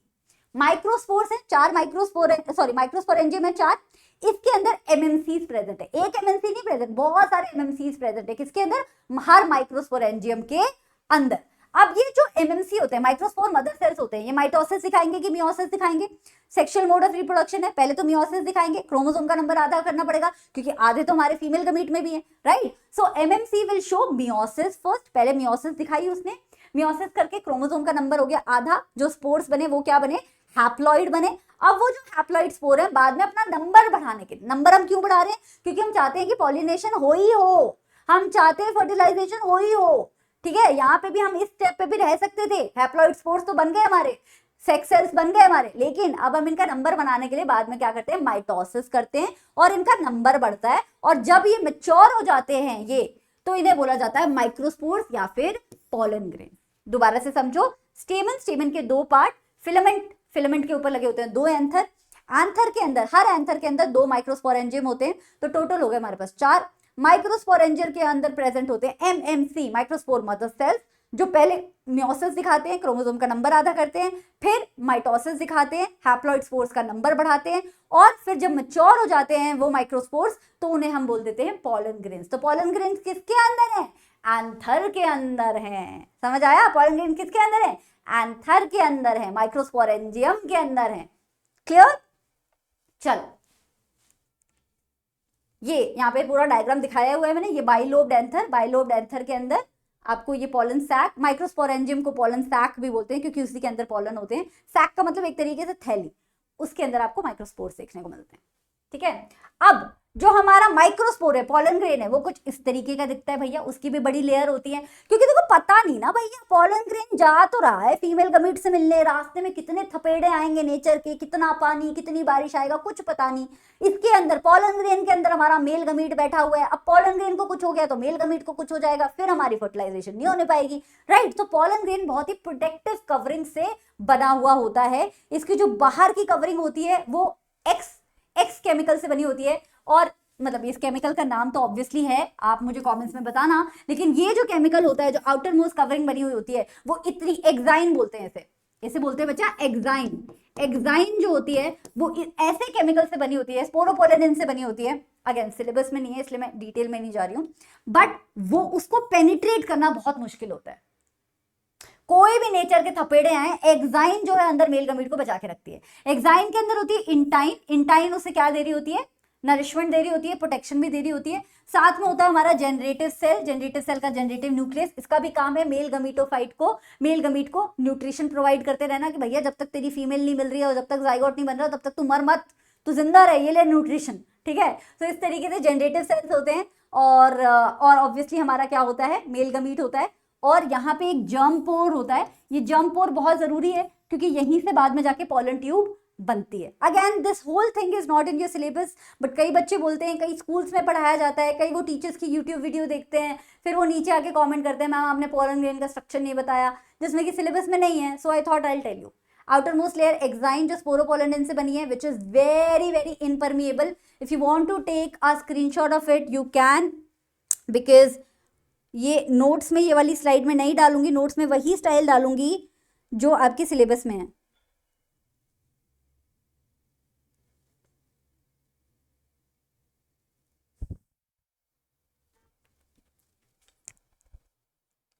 ठीक है, स्पोरोपोलेनिन से बनी हुई होती है। ओके, सो हमें समझ आ गया जम्पोर, बस तुम्हें जम्पोर समझना है क्योंकि जम्पोर से ही निकलेगी पॉलन ट्यूब। सो हमें मेल रिप्रोडक्टिव सिस्टम समझ आ गया। अब फीमेल समझते हैं, फिर रिप्रोडक्शन पे जाते हैं। फीमेल रिप्रोडक्टिव सिस्टम जो है बच्चा, वो कुछ इस तरीके का दिखता है। उसे आप बोलते हो या तो पिस्टल या तो कार्पल। उसके होते हैं 3 हिस्से।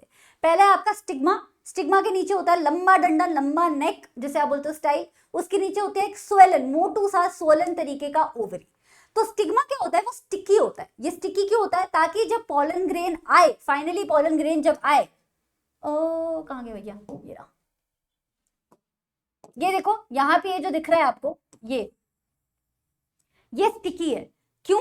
ताकि जब पॉलन ग्रेन यहाँ पे आके बैठे तो वो चिपक जाए, वो फिर उड़े ना, क्योंकि हमें फर्टिलाइजेशन करानी है। So stigma is very sticky, इसका काम होता है पॉलन ग्रेन को रिसीव करना। Then we have style, style लंबी सी स्टॉक लाइक स्ट्रक्चर होता है जो स्टिग्मा और ओवरी को कनेक्ट करता है। इसका काम होता है कि इसके अंदर से पॉलन ट्यूब जनरेट होती है। यहाँ पे पॉलन ग्रेन आया, पॉलन ग्रेन आने के बाद जर्म पोर वाले हिस्से से, अब यहाँ पे क्या है बच्चा? कीमोट्रोपिज्म है। कंट्रोल एंड कोऑर्डिनेशन में कीमोट्रोपिज्म जो पढ़ा है ना, सिग्नल मिलता है जब पॉलन ग्रेन आता है, सिग्नल मिलता है, केमिकल सिग्नल मिलता है। उस केमिकल सिग्नल से जर्म पोर से यहाँ से निकलती है आपकी पॉलन ट्यूब, और वो पॉलन ट्यूब जो है यहाँ से माइक्रोपाइलर एंड से मेल गमीट्स को भेजती है अंदर। तो ये this is what, this is chemotropism. तो स्टाइल का काम है पॉलन ट्यूब की डेवलपमेंट कराना। देन आती है आपकी ओवरी। ओवरी कुछ इस तरीके की दिखती है। ओवरी के एक एंड को आप चेजल एंड बोलते हो, दूसरे एंड को माइक्रोपाइलर एंड बोलते हो। माइक्रो याद रखो क्योंकि हमारा माइक्रोस्पोर यानी कि हमारा मेल गमीट आने वाला है, तो माइक्रो एंड से, माइक्रोपाइलर एंड से वो जाएंगे मेल गमीट अंदर। अब पॉलन ग्रेन से कितने मेल गमीट आते हैं बच्चा? 2 मेल गमीट आते हैं। तो माइक्रोपाइलर एंड से कितने मेल गमीट अंदर जाएंगे? 2 अंदर जाएंगे। अब अंदर बहुत सारे सेल्स हैं। यहाँ पे चेजल एंड पे एंटीपोडल सेल्स होते हैं, नीचे जो है यहाँ पे एग होता है आपका, बीच में आपके पोलर न्यूक्लियाई होते हैं। पोलर न्यूक्लियाई प्लूरल वर्ड है। प्लूरल वर्ड क्यों है? क्योंकि बीच में जो पोलर न्यूक्लियाई हैं उसमें 2 न्यूक्लियाई होते हैं। सेल एक ही, 2 न्यूक्लियाई होते हैं, ठीक है। और यहाँ पे होता है एग। तो अब होगा क्या? माइक्रोपाइलर एंड से हमारा क्या हुआ? मेल गमीट आया, एक आया मेल गमीट यहाँ पे, एक आया मेल गमीट यहाँ पे, ये क्या है बच्चा, एग है।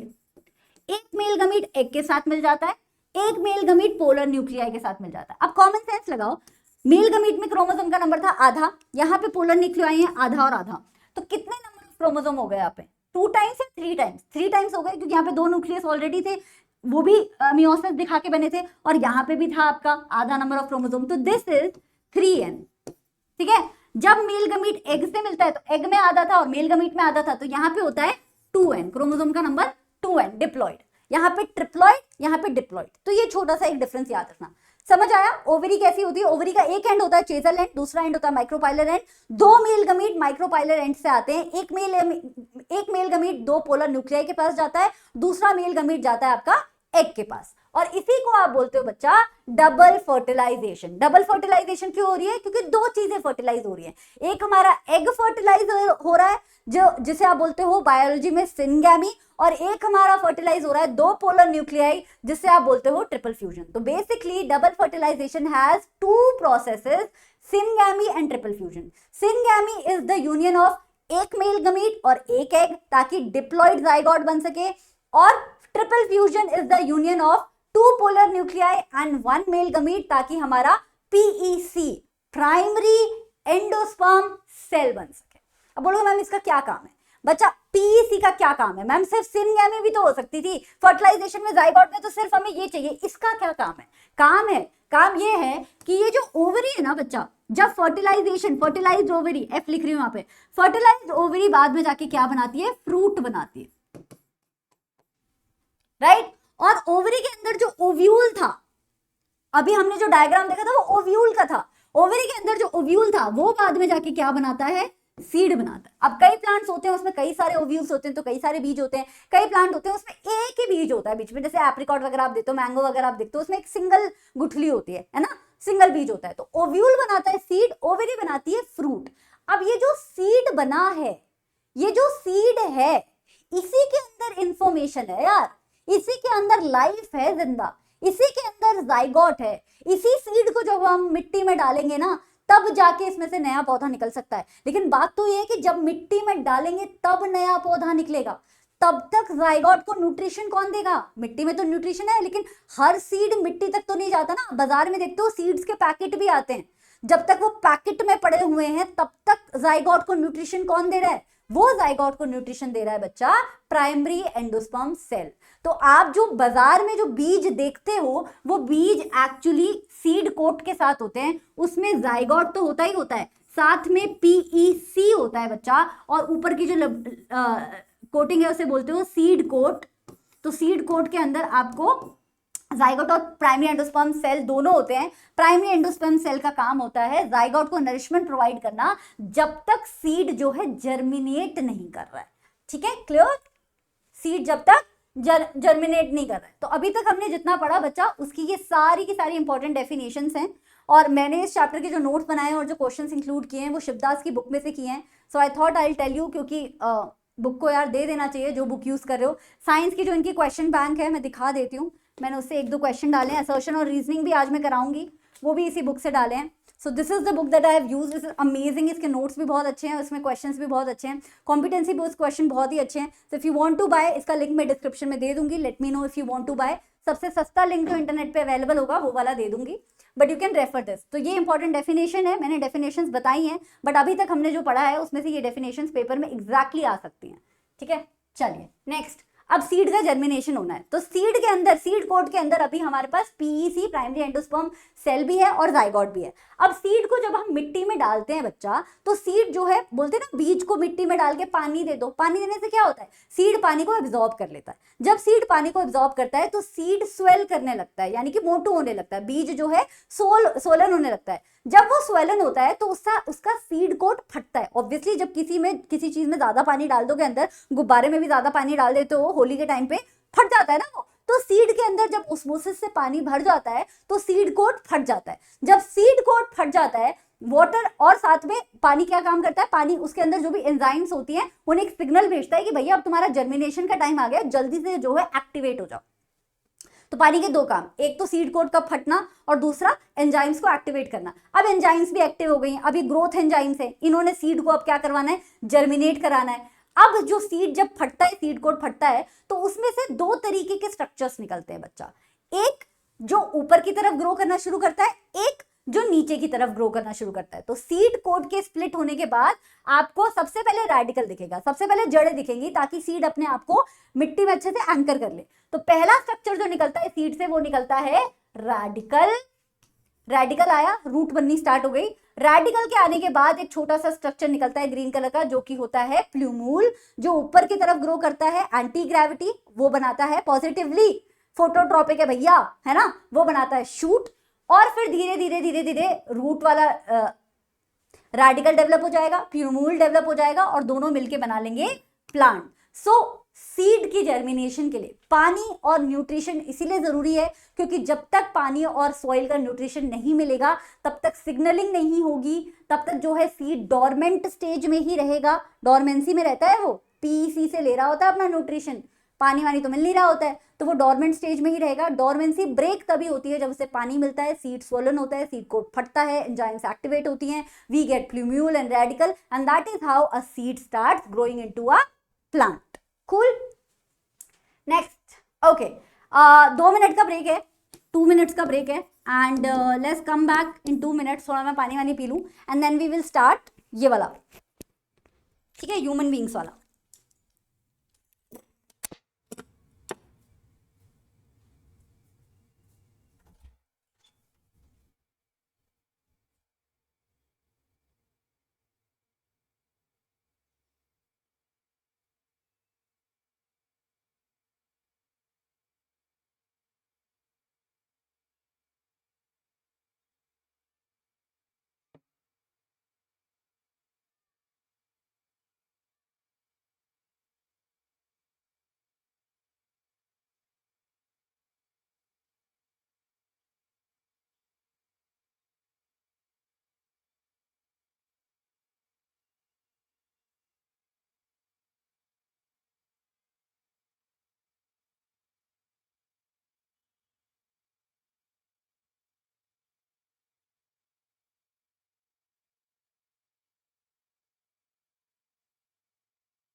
Hey, दिया हमने, वॉशरूम चली गई।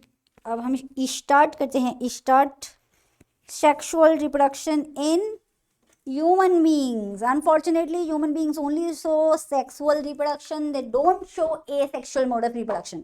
Now before we start and go ahead into the deep process of sexual reproduction, let's go ahead and पहले डिस्कस करते हैं सेक्सुअल मैच्योरिटी कब आती है। बच्चा, सेक्सुअल मैच्योरिटी आती है एक ऐसे पीरियड में जिसे आप बोलते हो प्यूबर्टी। तो पहले अडोलसेंस और प्यूबर्टी में डिफरेंस क्या होता है? देखो, ह्यूमन बींग्स की जो लाइफ होती है ना, वो 3 पार्ट्स में हम डिवाइड करते हैं, 4 पार्ट्स में डिवाइड करते हैं एक्चुअली। पहले हम बोलते हैं चाइल्डहुड, उसके हम बाद बोलते हैं अडोलसेंस, उसके बाद हम बोलते हैं अडल्टहुड, और हम उसके बाद डेथ बोलते हैं या ओल्ड एज, और फिर डेथ बोलते हैं। सो यहां पे मैं लिख रही हूं डेथ, ओल्ड एज के बाद एंड डेथ। तो अडोलसेंस एक तरीके का टाइम पीरियड होता है जो चाइल्डहुड और अडल्टहुड के बीच में आता है। तो what is adolescence? It is a time period in the human life. Human life के अंदर एक ऐसा टाइम पीरियड जो चाइल्डहुड और अडल्टहुड के बीच में आ रहा है, उसे तुम अडोलसेंस बोलते हो। अब अडोलसेंस पर्टिकुलर टाइम पीरियड होता है, अडोलसेंस बहुत लंबा होता है। अडोलसेंस जो है बचपन से लेकर अडल्टहुड के बीच का टाइम पीरियड है। तो बेसिकली आप मान लो मोटा मोटा 10 से लेके 18 साल के बीच का जो टाइम है। लेकिन उस अडोलसेंस में जो पर्टिकुलर टाइम पीरियड होता है जब बॉडी में आती है सेक्सुअल मैच्योरिटी, इमोशनली और मेंटली और फिजिकली बॉडी होती है सेक्सुअल फर्टिलाइजेशन के लिए तैयार, उस अडोलसेंस के टाइम पीरियड को तुम क्या बोलते हो? प्यूबर्टी। अगर नॉर्मल लैंग्वेज में मैं बोलूं तो ऑनसेट ऑफ सेक्सुअल मैच्योरेशन, जब सेक्सुअल मैच्योरेशन स्टार्ट होती है होनी, और वो मेंटल भी होती है बच्चा और वो फिजिकल भी होती है, तो उसे बोला जाता है प्यूबर्टी। तो प्यूबर्टी रेफर्स टू चेंजेस जो बहुत फिजियोलॉजिकल होते हैं, जो बॉडी में देख सकते हो आप आंखों से, और जो आपके बिहेवियर में भी चेंजेस आते हैं, आपके इमोशंस में भी चेंजेस आते हैं, वो सब कुछ मिला के प्यूबर्टी वर्ड बना है, सिर्फ बॉडी से रिलेटेड नहीं है। और ये होता क्यों है बच्चा? ये होता है हार्मोनल चेंजेस की वजह से। तो अडोलसेंस में प्यूबर्टी के टाइम पे हमारी बॉडी में हार्मोनल चेंजेस होते हैं जिनकी वजह से बॉडी अटेन करती है सेक्सुअल मैच्योरिटी। आए समझ? हाँ, फिजिकल और इमोशनल दोनों तरीके का मैच्योरेशन होता है इसमें। हार्मोनल चेंजेस से ये ट्रिगर होता है, और ये लड़कों और लड़कियों में अलग अलग होता है। लड़कियों में जो प्यूबर्टी है मोस्टली 10 से 13 साल के बीच में आती है, और लड़कों में जो मोस्टली है वो 11 से 14 साल के बीच में आती है। तो this is the age for girls and this is the age for boys. लड़कियों में इसी एज में जब ये सेक्सुअल मैच्योरिटी आनी शुरू होती है, तभी उनको क्या शुरू हो जाते हैं? मेनार्क। मेनार्क का मतलब है उनके पीरियड्स आने शुरू हो जाते हैं। तो that is the sign of sexual maturity in girls, because the period starts coming, right. लेकिन याद रखना, प्यूबर्टी में सिर्फ फिजिकल मैच्योरिटी नहीं है। जस्ट बिकॉज आपकी बॉडी में चेंजेस होने शुरू हो गए डज नॉट मीन कि emotionally and mentally you are prepare for fertilization. So it includes both emotional state of mind and physical state of mind. ठीक है, चलिए सो अब डिस्कस करते हैं कि क्या क्या चेंजेस आते हैं। ओ, मैंने स्लाइड नहीं बनाई यहाँ पे, चलो मैं ऐसे ही बता देती हूँ। एक सेकेंड देना।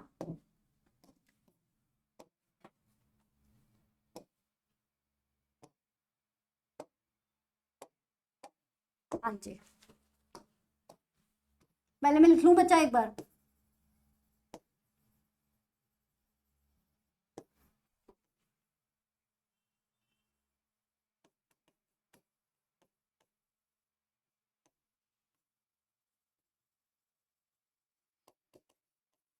तो प्यूबर्टी के टाइम पे कुछ चेंजेस होते हैं जो बोथ मेल और फीमेल ह्यूमन बींग्स में देखे गए हैं। कुछ चेंजेस होते हैं जो सिर्फ फीमेल्स में होते हैं, और कुछ चेंजेस हैं जो सिर्फ मेल में होते हैं।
Okay, so there are some common changes जो दोनों में आ रहे हैं, जैसे कि प्यूबिक हेयर की ग्रोथ दोनों में होगी, बॉयज और गर्ल्स में। बोन डेंसिटी बढ़ेगी क्योंकि बॉडी अब जो है मैच्योरेशन की तरफ जा रही है, अडल्टहुड की तरफ जा रही है धीरे धीरे। बॉडी में फैट का परसेंटेज बढ़ेगा, लड़कियों में ज्यादा बढ़ता है, लड़कों में कम बढ़ता है, लेकिन बॉडी फैट सब में बढ़ता है, राइट। लड़कों की हाइट ज्यादा निकल जाती है तो बॉडी फैट जो है वो प्रोपोर्शनेट दिखता है, राइट। ऑयली स्किन दोनों की हो जाती है, लड़के और लड़कियों की स्किन ऑयली, ऑयल प्रोडक्शन ज्यादा होना शुरू हो जाता है। वॉइस के चेंजेस आते हैं, लड़कियों में वॉइस श्रिल हो जाती है, लड़कों में थोड़ी भारी हो जाती है, लेकिन वॉइस के चेंजेस दोनों सेक्सेस में आते हैं। अब लड़कों में ब्रॉड शोल्डर्स वाला जो क्राइटेरिया है वो लड़कियों में नहीं होता है। ये चेंज है जो सिर्फ लड़कों में देखा जाता है, लड़कियों में यूजुअली नहीं देखा जाता।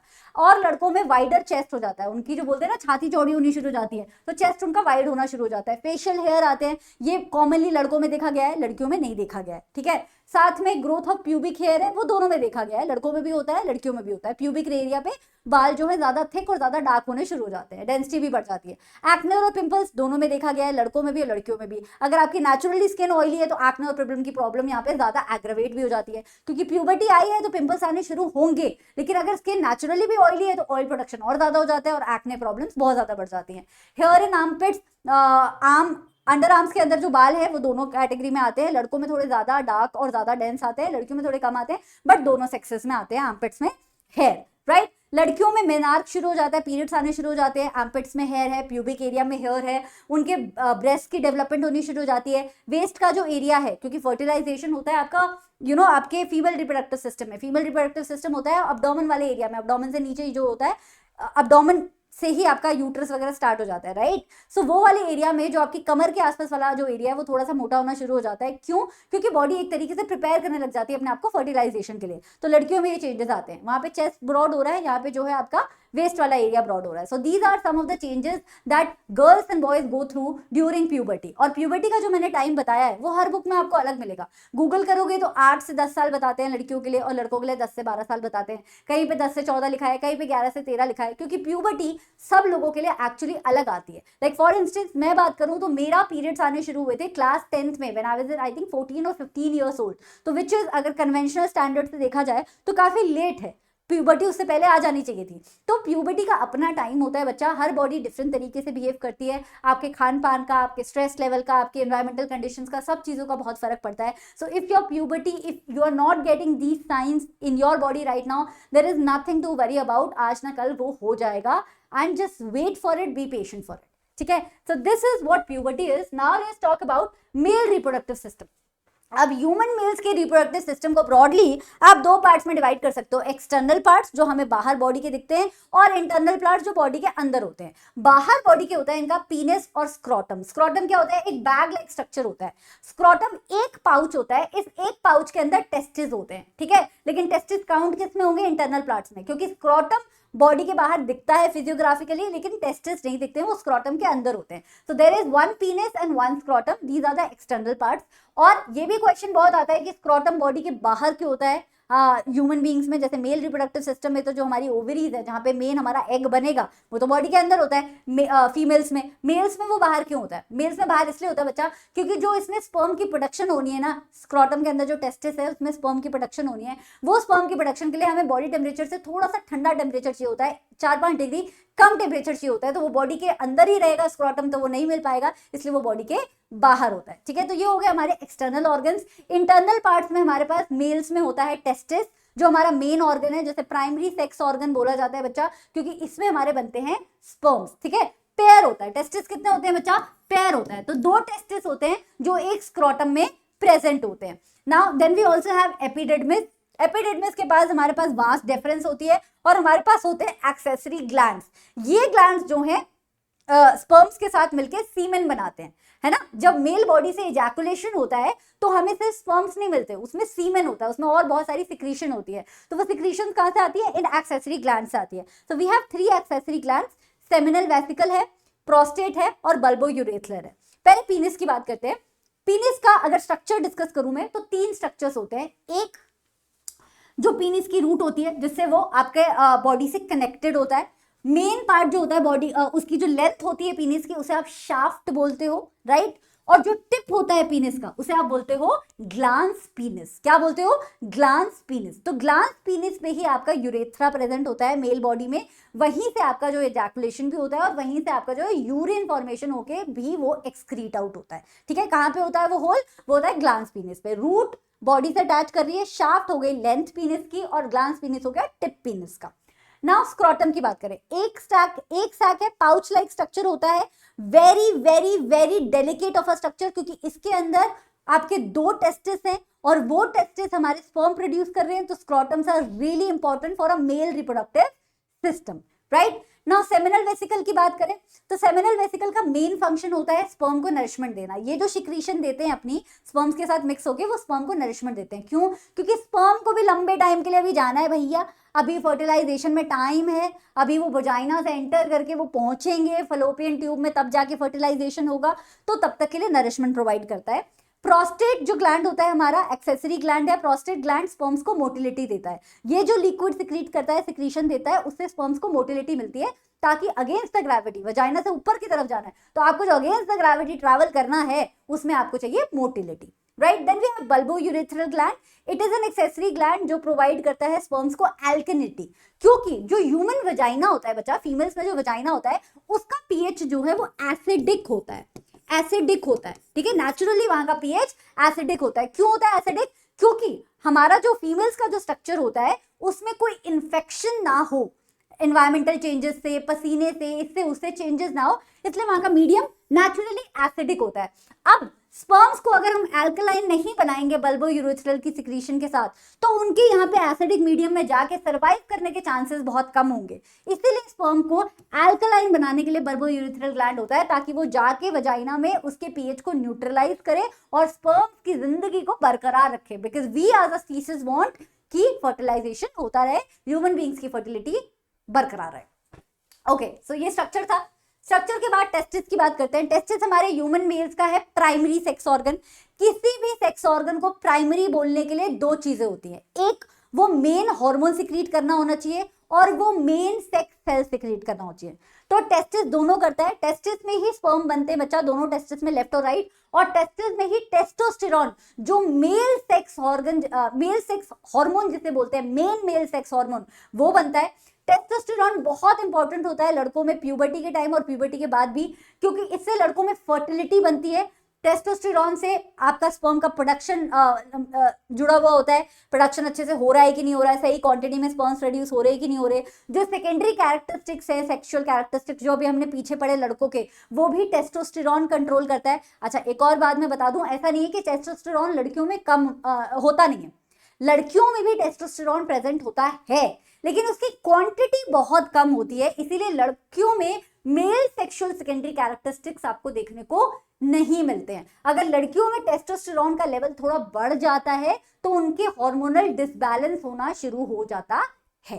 ठीक है, so I want this young girls to know this that testosterone we already have, we just have to maintain the balance of testosterone. Cool. Then उसके बाद स्पर्म्स का पाथवे बताती हूं मैं, डायग्राम के साथ अभी बताऊंगी। तो टेस्टिस है, टेस्टिस के अंदर बने स्पर्म, स्पर्म का प्रोडक्शन हुआ।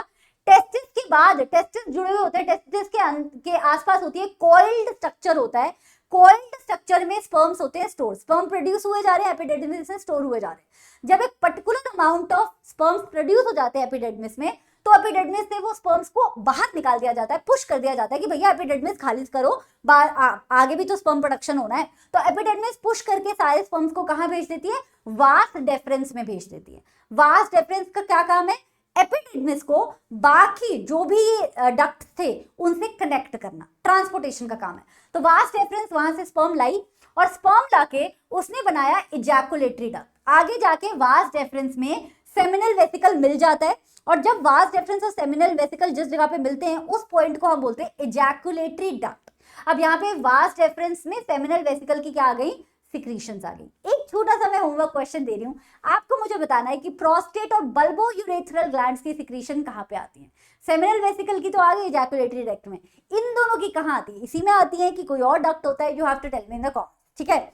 बट अभी तक हमने क्या पढ़ा, टेस्टिस ने स्पर्म्स बनाए, एपिडिडमिस में स्टोर हुए, एपिडिडमिस ने ट्रांसपोर्ट करने के लिए वास डेफरेंस को दिया, वास डेफरेंस ने सेमिनल वेसिकल के साथ एजैकुलेटरी डक्ट बनाया, उसके बाद प्रोस्टेट और बल्बोयूथेरल ग्लैंड्स की भी इन्हें सिक्रीशन मिल जाती है। अभी तक तो वास डेफरेंस तक सिर्फ स्पर्म थे, लेकिन वास डेफरेंस के बाद जब एजैकुलेटरी डक्ट में सारी सिक्रीशंस आ गई हैं, अब वो स्पर्म नहीं बचा, अब वो बन गया बच्चा सीमन। तो सीमन में स्पर्म भी होता है और सेमिनल फ्लूइड भी होता है। तो सीमन यूरेथ्रा के थ्रू जब भी इजैकुलेशन करता है एक मेल अडल्ट, तो उसमें से क्या हो जाता है, इजैकुलेशन के थ्रू सीमन बॉडी से बाहर आ जाता है। अच्छा, एक और अफवाह उड़ती है कि हम बोलते हैं ना, प्रेगनेंसी को अवॉइड करने के लिए सर्जरीज होती हैं, मेल्स में भी सर्जरीज होती हैं, फीमेल्स में भी सर्जरी होती है, राइट। तो मेल्स में जो सर्जरी होती है बच्चा, वैसेक्टोमी बोलते हैं उसे। वैसेक्टोमी में क्या करते हैं, वास डेफरेंस में सर्जिकली छोटा सा कट लगा के वास डेफरेंस में गांठ बांधी जाती है, वास डेफरेंस को बंद किया जाता है। तो लोगों को लगता है कि यार लड़के अगर वैसेक्टोमी करा लेंगे तो इजैकुलेशन नहीं होगा, ऐसा गलत है। वास डेफरेंस तक सिर्फ स्पर्म्स आ रहे हैं। अगर वास डेफरेंस को आप टाई करवा भी रहे हो वैसेक्टोमी से, तो इजैकुलेशन होगा, सीमेन निकलेगा, लेकिन सीमेन में सिर्फ सेमिनल फ्लूइड होगा, मतलब कि एक्सेसरी ग्लैंड्स की सिक्रीशंस होंगी, उसमें स्पर्म्स नहीं होंगे। तो प्रेगनेंसी अवॉइड स्पर्म से हो रही है। सेमिनल फ्लूइड अगर फीमेल बॉडी में जा भी रहा है तो वो प्रेगनेंसी नहीं करवा सकता। तो this is what I wanted to clear. Okay, next is इसका diagram. So this is how it looks, body से बाहर होता है, like I said this is scrotum, pouch like structure. ये साइड वे फोटो है, तो स्क्रोटम में आपको एक ही टेस्टिस दिख रहा है, लेकिन उस साइड, दूसरी वाली साइड दूसरा टेस्टिस भी होगा। टेस्टिस है, टेस्टिस के ये हो गया आपका एपिडिडमिस बच्चा, एपिडिडमिस कनेक्टेड है फर्दर आपका वास डेफरेंस से। वास डेफरेंस आगे जाके सेमिनल वेसिकल के साथ क्या करेगा, एक एजैकुलेटरी डक्ट बनाएगा। यहाँ पे इसने बनाया बच्चा, सेमिनल वेसिकल ये थी, यहाँ तक था, यहाँ तक से स्पर्म्स आ रहे थे भाई। यहाँ पे जब डक्ट बन गया, इसमें सारी सिक्रीशंस आ गई, सारा सेमिनल फ्लूइड आ गया। अब यहां से जो हमारा चल रहा है, दिस इज योर सीमेन। आया समझ? टेस्टिस, स्पर्म प्रोडक्शन हुआ, एपिडिडमिस स्टोर हुआ, वास डेफरेंस ट्रांसपोर्ट हुआ, seminal vesicle, prostate gland, bulbourethral gland, तीनों ग्लैंड्स की उसने सिक्रीशन ली, बन गया सीमेन। सीमेन निकला आपका यूरेथ्रा के थ्रू, ग्लैंड्स पीनिस से निकल जाता है बाहर, that is your ejaculation. Okay, this is how a male reproductive system looks. Now let's go to female reproductive system. Female reproductive system के भी दो पार्ट्स हैं, एक्सटर्नल पार्ट जो बॉडी के बाहर दिखते हैं, इंटरनल पार्ट जो बॉडी के अंदर होते हैं। एक्सटर्नल पार्ट कुछ इस तरीके का दिखता है। फीमेल रिप्रोडक्टिव सिस्टम में सबसे पहले टॉप से स्टार्ट करते हैं। टॉप पे कई लोगों में हुडेड होता है, कई लोगों में हुडेड नहीं होता है, but the top structure, top bulb like छोटा सा एक बटन टाइप स्ट्रक्चर होता है, that is known as your clitoris. क्या बोलते हैं इसको? Clitoris, right. क्लिटोरिस के जस्ट नीचे, मतलब क्लिटोरिस भी मेजर लेबिया मेजोरा में ही होता है। क्लिटोरिस और ये बाकी पूरा का पूरा स्ट्रक्चर इनक्लोज्ड होता है दो बिग लिप्स लाइक स्ट्रक्चर में, जिसे बोला जाता है लेबिया मेजोरा। बहुत कुशनी होता है, बिग लिप्स लाइक कुशनी टिश्यू होता है, सिक्योर टिश्यू होता है, ताकि कोई भी जर्क लगे, अगर कोई भी डैमेज हो साइकिलिंग करके, हॉर्स राइडिंग करके, तो हमारा वजाइना प्रोटेक्टेड रहे, हमारा फीमेल रिप्रोडक्टिव सिस्टम प्रोटेक्टेड रहे। तो लेबिया मेजोरा बहुत कुशनी होता है। अब लेबिया मेजोरा के अंदर क्लिटोरिस के जस्ट नीचे दो फोल्ड दिखेंगे आपको मसल्स के, और ये जो मसल्स के फोल्ड होते हैं इन्हें बोला जाता है लेबिया माइनोरा। क्या बोला जाता है? Labia minora. लेबिया माइनोरा के अंदर आपका होल होता है जिसे बोलते हो वजाइनल ओपनिंग, और वजाइनल ओपनिंग और क्लिटोरिस के बीच में एक छोटा सा होल होता है जिसे बोलते हो urethra. So vaginal opening is for two things. जब पीरियड्स आते हैं तो पीरियड्स का ब्लड जो है फ्लो आउट करता है वजाइना के थ्रू, और जब स्पर्म की एंट्री होनी होती है, that is also happens, sexual intercourse also happens through vagina. Urethra जो है, यूरेथ्रा से हमारा यूरिन निकलता है। लड़कों में सेम था, लड़कों में मेल रिप्रोडक्टिव सिस्टम में ग्लैंड्स पीनिस के ही टिप पे यूरेथ्रा था, वहीं से इजैकुलेशन भी हो रहा है और वहीं से यूरिन इजैकुलेशन भी हो रहा है, यूरिन एक्सक्रीशन भी हो रहा है। यहाँ पे यूरेथ्रा अलग है, वजाइनल ओपनिंग अलग है, क्लिटोरिस अलग है। बड़े वाले जो फोल्डिंग्स हैं उसे लेबिया मेजोरा, इनर वाली जो फोल्डिंग्स हैं उसे बोलते हो labia minora. This is external structure. Internal structure की बात करें तो हमारे पास होती है दो ओवरीज, लेफ्ट ओवरी होती है, राइट ओवरी होती है। हमारे पास होती है ओविडक्ट्स, जिसे आप प्यार से फलोपियन ट्यूब भी बोलते हो। लेफ्ट वाली फलोपियन ट्यूब भी होती है, राइट वाली फलोपियन ट्यूब भी होती है। लेफ्ट ओवरी से लेफ्ट कनेक्टेड है, राइट से राइट कनेक्टेड है। अब दोनों फलोपियन ट्यूब बाद में जाके एक हॉलो स्ट्रक्चर में अपने आप को जोड़ती हैं, जिस हॉलो स्ट्रक्चर को आप बोलते हो यूट्रस। खाली क्यों होता है ये? क्योंकि इसमें बेबी की डेवलपमेंट होनी है जब बेबी बनेगा, राइट। क्रेविक्स यूट्रस से जस्ट नीचे और वजाइना से जस्ट ऊपर एक छोटा सा नैरो रीजन होता है जिसे बोलते हो आप क्रेविक्स। क्या बोलते हो? क्रेविक्स। और उसके नीचे होती है आपका वजाइना, और वजाइना को आप वजाइनल पोर भी बोलते हो, वजाइनल ओपनिंग भी बोलते हो, बर्थ कैनाल भी बोलते हो। So these are the internal structure. Now इसमें से प्राइमरी सेक्स ऑर्गन कौन सा है हमारा? सबसे मेन सेक्स ऑर्गन है हमारा ओवरी। क्यों? क्योंकि वो फीमेल गमीट भी बना रही है, एग भी बना रही है, और साथ में वो हमारा रिप्रोडक्टिव जो हार्मोन है, फीमेल रिप्रोडक्टिव हार्मोन यानी कि प्रोजेस्टेरॉन और एस्ट्रोजन, वो भी बना रही है। तो why is ovary known as primary sex organ? Because वो ये वाले दो फंक्शन करती है। अब लेफ्ट ओवरी भी कर सकती है, राइट ओवरी भी कर सकती है। हर मंथ एक एग मैच्योर होना होता है, सिर्फ सिंगल। वहां पे तो स्पर्म प्रोडक्शन मिलियंस में हो रही है, यहाँ पे एक ही एग को अच्छे से मैच्योर होना होता है। कभी लेफ्ट वाली ओवरी कर देती है, कभी राइट वाली ओवरी कर देती है। ठीक है जी, ओके। नाउ फंक्शन क्या है? ओवरी का क्या फंक्शन है मैंने बता दिया। एक तो बनाएगा एग, दूसरा आपका प्रोजेस्टेरोन एस्ट्रोजन बनाएगा। वजाइना का क्या फंक्शन है? यहां से मेंस्ट्रुअल ब्लड निकलेगा, स्पर्म को रिसीव करेगा, रिसेप्शन एरिया भैया, और बर्थ कैनाल भी है। बेबी भी जब बॉर्न होगा तो यहीं से होगा। ओविडक्ट क्या है? फलोपियन ट्यूब है। फलोपियन ट्यूब का काम होता है ओवरीज को यूट्रस से कनेक्ट कराना, और इंसेमिनेशन इसी में होता है। इंसेमिनेशन का मतलब है fertilisation. Male gamete female gamete मिल के जो तुरंत जाइगोट बनाते हैं, वो जाइगोट बनता है आपका ओविडक्ट में। 1 मार्क का previous year board exam question भूलना नहीं। What is insemination? The fusion of male gamete and the female gamete in the female reproductive system is known as insemination. कहां होता है? ओविडक्ट में, यानी कि फलोपियन ट्यूब में। उसके बाद आता है यूट्रस, एक हॉलो ऑर्गन है जिसके अंदर एम्ब्रियो फर्दर डेवलप करता है, प्लासेंटा बनता है, तो वो यूट्रस के अंदर ही बनता है। प्रोजेस्टेरॉन आपका फीमेल रिप्रोडक्टिव हार्मोन है। एजेस्ट्रॉन ये भी फीमेल रिप्रोडक्टिव हार्मोन है। प्रोजेस्टेरॉन का काम है प्रेगनेंसी को सपोर्ट करना, ब्रेस्ट को प्रिपेयर करना मिल्क प्रोडक्शन के लिए जब बॉडी प्रेग्नेंट हो। एस्ट्रोजन का काम है पीरियड्स को रेगुलेट करना, पीरियड्स टाइम पे आए, सही तरीके से आए। मूड को रेगुलेट करना, भैया एस्ट्रोजन क्या ही तो मूड रेगुलेट करता है, हमें पता है लड़कियों को कि कितना प्री मेंस्ट्रुअल मूड स्विंग होता है। But anyway, blood sugar level को भी यही कंट्रोल करता है। कोलेस्ट्रॉल को भी एस्ट्रोजन फीमेल बॉडी में कंट्रोल करता है। तो एस्ट्रोजन के बहुत ही वेरिड फंक्शंस है। ना फीमेल रिप्रोडक्टिव सिस्टम दिखा देती हूं मैं आपको, इस तरीके से दिखता है बच्चा। तो ये हमारी लेफ्ट ओवरी, वो है right ovary. Ovary number 1, ovary number 2, साथ में कनेक्टेड है डक्ट। दिस इज योर ओवी डक्ट, ओवी डक्ट, या फिर आप बोल सकते हो फलोपियन ट्यूब, राइट। ये क्या है? Hollow structure. This is your uterus. क्या है? यूटेरस।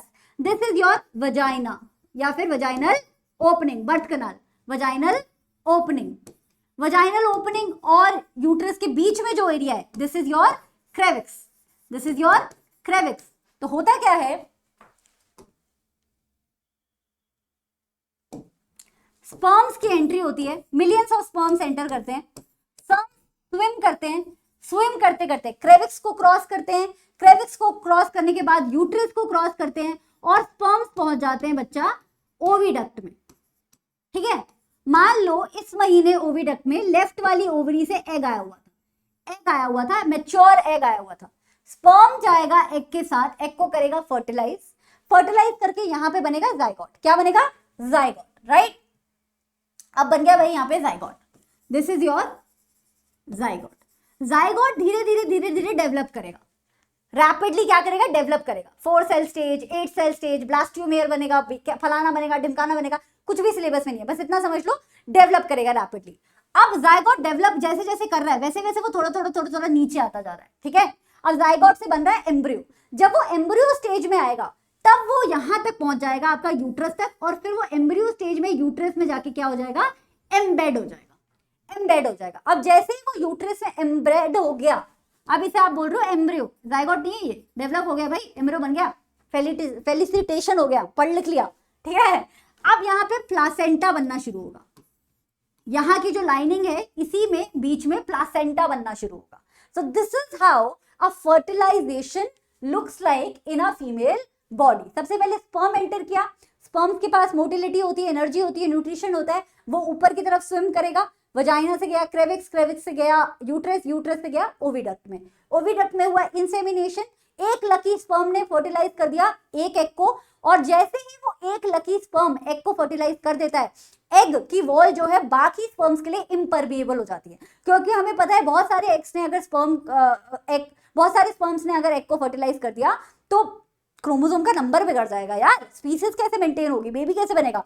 तो एक ही स्पर्म करता है और जैसे ही वो स्पर्म फर्टिलाइज कर देता है, एग की जो वॉल है वो बिल्कुल एकदम बोलते हैं ना फौलादी हो जाती है कि बाकी कोई स्पर्म नहीं आने दूंगी अब, राइट। अब क्या बन गया, जाइगोट बन गया। फर्टिलाइजेशन सक्सेसफुल हुई, जाइगोट बना। जाइगोट धीरे धीरे डेवलप कर रहा है, एम्ब्रियो स्टेज में आ रहा है और वो धीरे धीरे नीचे डिसेंड कर रहा है, यूट्रस में आ रहा है। यूट्रस में उसकी एम्बेडिंग हुई और यूट्रस की इनर लाइनिंग में वो जाके अटक गया और धीरे धीरे प्लासेंटा डेवलप हो गया। अब प्लासेंटा क्यों जरूरी है?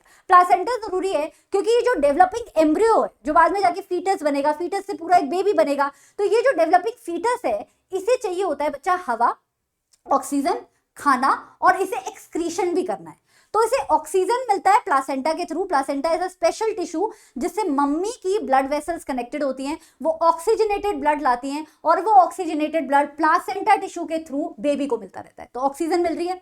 सिमिलरली मम्मी के ब्लड से जो न्यूट्रिशन है, मदर के ब्लड से जो न्यूट्रिशन है, वो भी प्लासेंटा के थ्रू किसे मिल रहा है? ग्रोइंग फीटस को मिल रहा है। तीसरा पॉइंट, फीटस उस न्यूट्रिशन को एब्जॉर्ब करके, यूज करके जब एक्सक्रीशन कर रहा है, चाहे वो कार्बन डाइऑक्साइड के फॉर्म में है या वो किसी और फॉर्म में है, तो वो एक्सक्रीशन फिर से प्लासेंटा के थ्रू किसमें जाता है? मम्मी के ब्लड में जाता है और मम्मी के ब्लड के थ्रू मम्मी के ऑर्गन से, अपना एक्सक्रीटरी सिस्टम से फ्लश आउट होके मम्मी की बॉडी से बाहर निकलता है। तो what is placenta doing? Exchange of gases, nutrition to the embryo and also facilitates the waste disposal done by the growing fetus। समझ आ गया भैया? Placenta is the special tissue which is formed in the uterus when the woman is pregnant for the development of the growth of the fetus। ये definition अभी मैंने बनाई खड़ी खड़ी, तो रट्टा मत लगाया करो, अपनी डेफिनेशन समझ के खुद बनाया करो। तो ये तो तब सीन है बच्चा जब प्रेगनेंसी हो रही है, फर्टिलाइजेशन हो रहा है, लेकिन फर्टिलाइजेशन कोई आम बात नहीं है। फर्टिलाइजेशन को अगर आपने फिजिकल बैरियर या किसी भी मेथड से रोका हुआ है, या आप कोई बैरियर लगाया नहीं है, स्पर्म्स और एग मिल सकते हैं, लेकिन फिर भी एग की क्वालिटी थोड़ी खराब है, स्पर्म की क्वालिटी थोड़ी खराब है, या स्पर्म्स का नंबर कम है, या स्पर्म्स की मोटिलिटी कम है, तो ऐसे बहुत सारे रीजन हो सकते हैं जिसकी वजह से फर्टिलाइजेशन ना हो, या स्पर्म की अवेलेबिलिटी ही नहीं है ना, है ना। There is no sexual activity in the life of the female, there is no sperm available, तो बहुत सारे रीजंस की वजह से फर्टिलाइजेशन नहीं हो सकता है। तो जब फर्टिलाइजेशन नहीं होता है तो क्या होता है? मेंस्ट्रुअल साइकिल होता है, पीरियड्स होते हैं। तब क्या होता है? ध्यान से सुनना, अरे भैया लड़के ध्यान से सुनना और लड़कियां और भी ध्यान से सुनना, बॉडी में क्या चल रहा है हमें पता ही नहीं होता भैया स्कूल में, है ना, तो ध्यान से सुनेंगे। तो यूट्रस में हर महीने, मतलब ओवरीज से हर महीने एक एग मैच्योर हो रहा है, चाहे लेफ्ट से चाहे राइट से। अब वो एग मैच्योर क्यों हो रहा है? क्योंकि कोई लकी स्पर्म आएगा उसे फर्टिलाइज करेगा। अगर लकी स्पर्म फर्टिलाइज नहीं कर पाया तो अब एग ने जो तैयारी की थी, यूट्रस ने अपनी तैयारी कर ली थी। यूट्रस ने क्या किया था? अपनी जो इनर लेयर है, एंडोमेट्रियम बोलते हैं उसे, एंडो मतलब अंदर वाली साइड, मेट्रियम मतलब लेयर, एंडोमेट्रियम जो inner most layer of the uterus, वो बहुत ही रिचली सप्लाई होने लग जाती है ब्लड वेसल्स से, और वो कुछ नहीं होने लग जाती है कि अरे भैया अभी एम्ब्रियो आएगा, अभी हम उसे एम्बेड करेंगे। लेकिन जब ये तैयारी खाली चली जाती है, जब स्पर्म नहीं आता है, फर्टिलाइजेशन नहीं होती है, जाइगोट नहीं बनता है, एम्ब्रियो नहीं बनता है, तो एंडोमेट्रियम पहले तो 2-3 दिन वेट करती है। ओव्यूलेशन डे होता है एक मेंस्ट्रुअल साइकिल में, जिस दिन एग रिलीज होता है। ओव्यूलेशन के बाद 3-4 दिन तक वेट करती है female body for the sperm to come. जब स्पर्म नहीं आता है तो उसने जो तैयारी की होती है, यूट्रस की लाइनिंग थिक होती है एंड ब्लड वेसल्स वगैरह ज्यादा बनती हैं, वो जो तैयारी है वो बॉडी में रख के क्या फायदा, अगले महीने फिर से होनी है, तो फिर वो शेड ऑफ हो जाती है। When fertilization is not there, endometrium shed होती है और वो एंडोमेट्रियम हमारे ब्लड फ्लो की तरह पीरियड्स के थ्रू वजाइना से बाहर आती है। अब कई लोगों की जो साइकिल है 2 दिन चलती है, कई लोगों की 5 दिन चलती है, कई लोगों की 8 दिन भी चलती है, डिपेंडिंग अपॉन की फीमेल बॉडी, हर फीमेल बॉडी अलग होती है, उसमें एंडोमेट्रियम में कितना ब्लड बना था उस अकॉर्डिंग उनका मेंस्ट्रुअल फ्लो होता है। कईयों को बहुत फ्लो होता है, कईयों को बहुत कम फ्लो होता है, तो it all depends upon the health of the female going through the menstrual cycle. ठीक है, ये हो गई शेड। फिर से क्या होगा? अगली बार एवोल्यूशन डे पे एग रिलीज होगा, मैच्योर एग, फिर से वो वेट करेगा, फिर से फर्टिलाइजेशन नहीं होगी और फिर से ये साइकिल चलता रहेगा। So this is known as menstrual cycle. ये जो साइक्लिक चेंजेस होते हैं फीमेल की रिप्रोडक्शन साइकिल में, इसे बोला जाता है मेंस्ट्रुअल साइकिल, या फिर प्यार से मेंस्ट्रुएशन, या फिर प्यार से पीरियड्स, राइट। 28 से 45 डेज लगते हैं किसी भी हेल्दी फीमेल के मेंस्ट्रुअल साइकिल में। 28 दिन से कम है तो you should go and check out with a doctor, gynaecologist. अगर 45 डेज से ऊपर की आपकी मेंस्ट्रुअल साइकिल है, 45 डेज के बाद आपके पीरियड्स आते हैं, then also you should go to a gynaec, क्योंकि हो सकता है कि आपको पीसीओएस या पीसीओडी जिसे बोलते हैं हो। पीसीओएस होता है बच्चा पॉलीसिस्टिक ओवरी सिंड्रोम।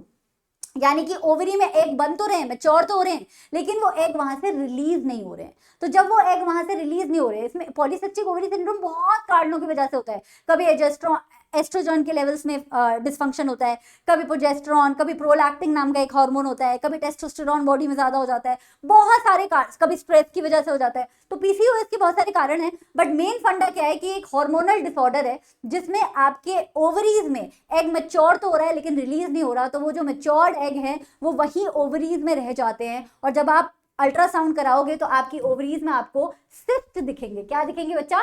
सिस्ट दिखेंगे। ओवरीज में छोटे छोटे छोटे छोटे सिस्ट बन जाते हैं, गांठें बन जाती हैं, and that is very painful also. Periods भी टाइम पे नहीं आते, फर्टिलिटी भी रुक जाती है, so you should get it check.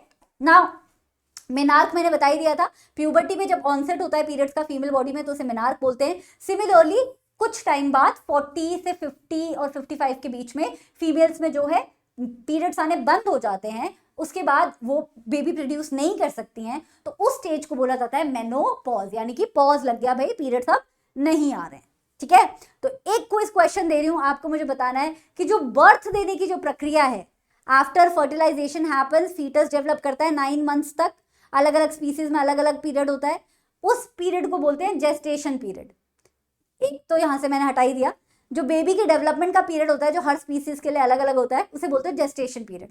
उसके बाद होता है बेबी का बर्थ। अब बेबी के बर्थ को क्या बोला जाता है आपको मुझे बताना है कमेंट्स में। Okay, next last topic for today's chapter is reproductive health. अब जब हम रिप्रोडक्टिव हेल्थ सोचते हैं तो हम सोचते हैं कि जैसे प्यूबर्टी में सिर्फ फिजिकल चेंजेस की बात हो रही है वैसे रिप्रोडक्टिव हेल्थ में भी सिर्फ फिजिकल बातें ही हो रही हैं। नहीं, रिप्रोडक्टिव हेल्थ का मतलब है कि आपके इमोशनली, मेंटली, फिजिकली सब तरीके से क्या आप रेडी हो रिप्रोडक्शन के लिए या नहीं। So reproductive health is a state of complete mental, physical and social wellbeing for the reproductive system. कई लोग फर्टाइल हैं इसका मतलब ये नहीं है कि वो बच्चा पैदा करने के लिए रेडी हैं। लोग मैरिड हैं इसका मतलब ये नहीं है कि वो बच्चा पैदा करने के लिए रेडी हैं, क्योंकि इसमें मेंटल और इमोशनल फैक्टर बहुत ज्यादा इंक्लूडेड होना चाहिए, स्पेशली फॉर अ फीमेल, क्योंकि उनकी body will go through a lot of changes during a pregnancy.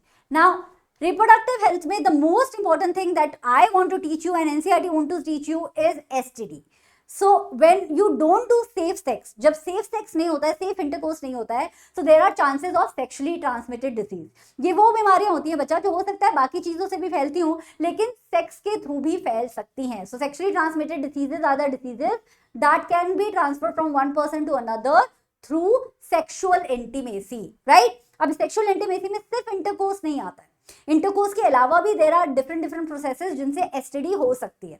और मेन एसटीडीज जो आपके सिलेबस में है वो है गोनोरिया जो एक बैक्टीरियल इन्फेक्शन होती है, सिफिलिस जो अगेन एक बैक्टीरियल इन्फेक्शन है, एचआईवी एड्स ह्यूमन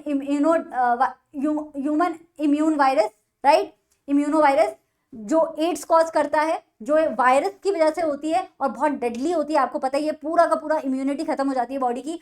हर्पीज भी एक वायरल इन्फेक्शन है, ओरल हर्पीज भी होता है, जेनिटल हर्पीज भी होता है। जेनिटल हर्पीज जेनिटल एरियाज में होता है, यू नो, सेक्स ऑर्गन्स में, और आपका सेक्स पार्ट्स में, सेक्सुअल पार्ट्स में, रिप्रोडक्टिव पार्ट्स में। और जो ओरल हर्पीज है वो माउथ के आसपास भी होता है, तो किसिंग से भी ओरल हर्पीज हो सकता है। ट्राइकोमोनियासिस जो एक प्रोटोजोआ की वजह से होता है, बहुत ही डिस्कम्फर्ट होता है इन एसटीडीज में। और एचआईवी एड्स जैसी जो एसटीडीज है वो तो आपको पता ही है that they are very very जानलेवा ऑल्सो, राइट। अब इसके लिए, इसको अवॉइड करने के लिए क्या करना होता है? इसको अवॉइड करने के लिए human beings should always indulge into safe sex. Safe sex बहुत मुश्किल नहीं है, सेफ सेक्स में कुछ पॉइंटर्स याद रखने होते हैं। फर्स्ट इज अपने सेक्सुअल पार्टनर्स को लिमिट रखो। जिनके साथ आप सेक्सुअल एक्टिविटी में इन्वॉल्व हो रहे हो उनकी सेक्सुअल एक्टिविटी की हिस्ट्री या फिर उनकी सेक्सुअल हेल्थ के बारे में आपको मालूम होना चाहिए, and you can do this by limiting the partners, right. Second, physical barriers, always हमेशा फिजिकल बैरियर्स यूज करो, क्योंकि बाकी जो हमारे कॉन्ट्रासेप्शन को रोकने के, प्रेगनेंसी को रोकने के जो मेथड्स हैं वो प्रेगनेंसी तो रोक देंगे लेकिन वो एसटीडी नहीं रोक पाएंगे। एसटीडी तभी रुकेगी जब फीमेल रिप्रोडक्टिव पार्ट्स और मेल रिप्रोडक्टिव पार्ट्स के बीच में फिजिकल बैरियर है। तो चाहे वो फीमेल कॉन्डम्स हैं या मेल कॉन्डम्स हैं, we should always use physical barriers if we don't want pregnancy and don't want STD also. ठीक है। Third is HPV vaccine for women. Women में there is a cancer, cervical cancer, that is completely avoidable and preventable. 30 साल से पहले कोई भी लड़की HPV vaccine लगा सकती है। सरकारी ड्राइव भी निकली है, अगले साल से सरकार फ्री में HPV वैक्सीन देगी। लेकिन इफ यू वांट, आप किसी भी प्राइवेट हॉस्पिटल में जाके HPV वैक्सीन लगा सकते हो, because it is a preventable vaccine. मेरी भी ड्यू है, मुझे भी लगवानी है। और this is very important because this is only one of the few cancers that are preventable. तो women should definitely, cervix में होता है तो men को नहीं होता है, this is only for females. Regular STD test कराने चाहिए। If you have more than 2-3 sexual partners, regular STD test होने चाहिए, स्क्रीनिंग होनी चाहिए to keep you and yourself and your partners healthy, ठीक है। So these are the reproductive health के point. अब कॉन्ट्रासेप्शन कैसे रोके, व्हाट इज कॉन्ट्रासेप्शन बच्चा? Avoidance of pregnancy. अगर आप प्रेगनेंसी अवॉइड करना चाहते हो तो उसे कॉन्ट्रासेप्शन बोला जाता है। कॉन्ट्रासेप्शन के अलग अलग तरीके, सबसे इजी तरीका और सबसे इफेक्टिव तरीका है फिजिकल बैरियर मेथड। इसमें आप क्या करते हो कि पार्ट्स को मिलने ही नहीं देते हो, रिप्रोडक्टिव पार्ट्स को, उनमें कंप्लीटली डायरेक्ट कॉन्टैक्ट नहीं होता है, राइट। तो इसमें मेल्स के लिए कॉन्डम्स आते हैं, फीमेल्स के लिए फीमेल कॉन्डम्स भी आते हैं, जिन्हें प्यार से डायाफ्राम्स बोला जाता है। There are something called sponges also, dental dams भी आते हैं फॉर ओरल एक्टिविटीज। तो ये बैरियर मेथड्स हो गए। Then we have short acting methods, pills होती हैं, पिल्स मेल्स के लिए भी आती हैं, फीमेल्स के लिए भी आती हैं। पैचेस आने लग गए हैं, इंजेक्शंस आने लग गए हैं, जो एक इंजेक्शन ले लो तो 6 महीने के लिए कॉन्ट्रासेप्शन नहीं होता है, प्रेगनेंसी अवॉइड हो जाती है। रिंग्स आने लग गई हैं। So there are a lot of short acting methods that people can indulge into, but ये केमिकल ओरिएंटेड है, इसमें केमिकल्स इन्वॉल्व है। Then we have natural rhythm method. ये मेथड, ओहो, very very important, very very very very very very important. These methods are not reliable. Natural method, जो पहले हम, जब साइंस इतनी आगे नहीं पहुंची थी तो लोग इनको यूज में लाया करते थे कि उनको लगता था कि मेंस्ट्रुअल साइकिल के टाइम पे if you are having intercourse, pregnancy के चांसेस नहीं है, या उसके तुरंत बाद प्रेगनेंसी के चांसेस नहीं है, तो वो ओव्यूलेटरी डेज को अवॉइड करके मेंस्ट्रुअल साइकिल में बाकी दिन जो है बिना कॉन्ट्रासेप्टिव्स इंटरकोर्स किया करते थे। But this is not at all reliable because it is scientifically proven कि मेंस्ट्रुअल साइकिल के किसी भी दिन से प्रेगनेंसी हो सकती है। Then there is withdrawal method, that people withdraw, the penis is withdrawn just before the ejaculation. This is also not very reliable. Why? Because before the ejaculation also there is something called pre-ejaculation that is also very very potent, very capable of doing a pregnancy. So these natural methods are not reliable. What is most reliable is physical barrier method. And if you are with a long term partner तो आप chemical methods भी use कर सकते हो। IUDs, इंट्रायूट्रिन devices भी लगाई जाती हैं, छोटी सी डिवाइस होती है, जैसे कॉपर टी होती है। Copper T is an IUD। Copper T क्या होता है कि फीमेल रिप्रोडक्टिव सिस्टम में ऊपर लगा दी जाती है, राइट, फिजिकली लगाई जाती है। इट्स वेरी पेनफुल, abdomen में पेन वगैरह भी होता है लोगों को, आई हैव हर्ड। और कॉपर टी से क्या होता है कि कॉपर आयन सिक्रीट होते रहते हैं बॉडी में। वो कॉपर आयंस जो स्पर्म एंटर करते हैं फीमेल बॉडी में, उन्हें जो है वो डिफ्यूज कर देते हैं, स्पर्म्स को जो है इनफर्टाइल बना देते हैं, और फिर प्रेगनेंसी के चांसेस रुक जाते हैं। सो कॉपर टीज आती थी, आजकल इम्प्लांट्स भी आ गए जो आप बॉडी में लगा सकते हो। 6 मंथ से 1 ईयर की इनकी वैलिडिटी होती है। So they come for both males and females. और लॉन्ग टर्म मेथड है, if you have done your family planning, जितने बच्चे चाहिए थे उतने हो गए हैं, then people can go for sterilisation method also. More और लेस परमानेंट होता है। इसमें क्या होता है कि लड़कियों में फलोपियन ट्यूब को टाई कर दिया जाता है और लड़कों में आपके वास डिफरेंस को टाई कर दिया जाता है। तो फलोपियन ट्यूब्स को टाई कर देते हैं तो एग का प्रोडक्शन जो है हो तो रहा है, लेकिन वो एग जो है आपका फलोपियन ट्यूब तक नहीं पहुंच रहा है। मतलब इंसेमिनेशन अगर हो भी रहा है, इंसेमिनेशन बोल रहा हूँ, स्पर्म अगर आ भी रहा है तो फर्टिलाइजेशन नहीं हो पाएगी। सिमिलरली अगर मेल वेसेक्टॉमी की बात करो, इसे ट्यूबेक्टॉमी बोलते हैं फीमेल में, और मेल्स में वेसेक्टॉमी बोलते हैं। तो वेसेक्टॉमी में क्या होता है, वास्ट डिफरेंस आप बंद कर देते हो तो सीमेन तो निकलेगा लेकिन उसमें स्पर्म नहीं होगा, सिर्फ सेमिनल फ्लूइड्स होंगे। So these are the some of the birth control method. आगे दुनिया और बहुत आगे पहुंच गई है। अब हम चैप्टर को एंड करेंगे क्योंकि हमारे टीचर को आ रहे हैं चक्कर। असर्शन एंड रीजनिंग का क्वेश्चन दे रही हूँ, शिवदास की बुक से ही निकाला है, पेज नंबर 225 पे आपको मिल जाएगा। If you want to see the answer, try and answer it yourself and tell me in the comments. अगली क्लास में मैं आपका करूंगी नाम announce. This was the book I was talking about, इन्हीं से लिया है मैंने ये question. So all kudos to them. इसका लिंक मैं डिस्क्रिप्शन में डाल दूंगी, don't forget to buy it अगर साइंस में थोड़ी सी भी दिक्कत आ रही है तो। So I will see you next time, till then bye bye and please subscribe.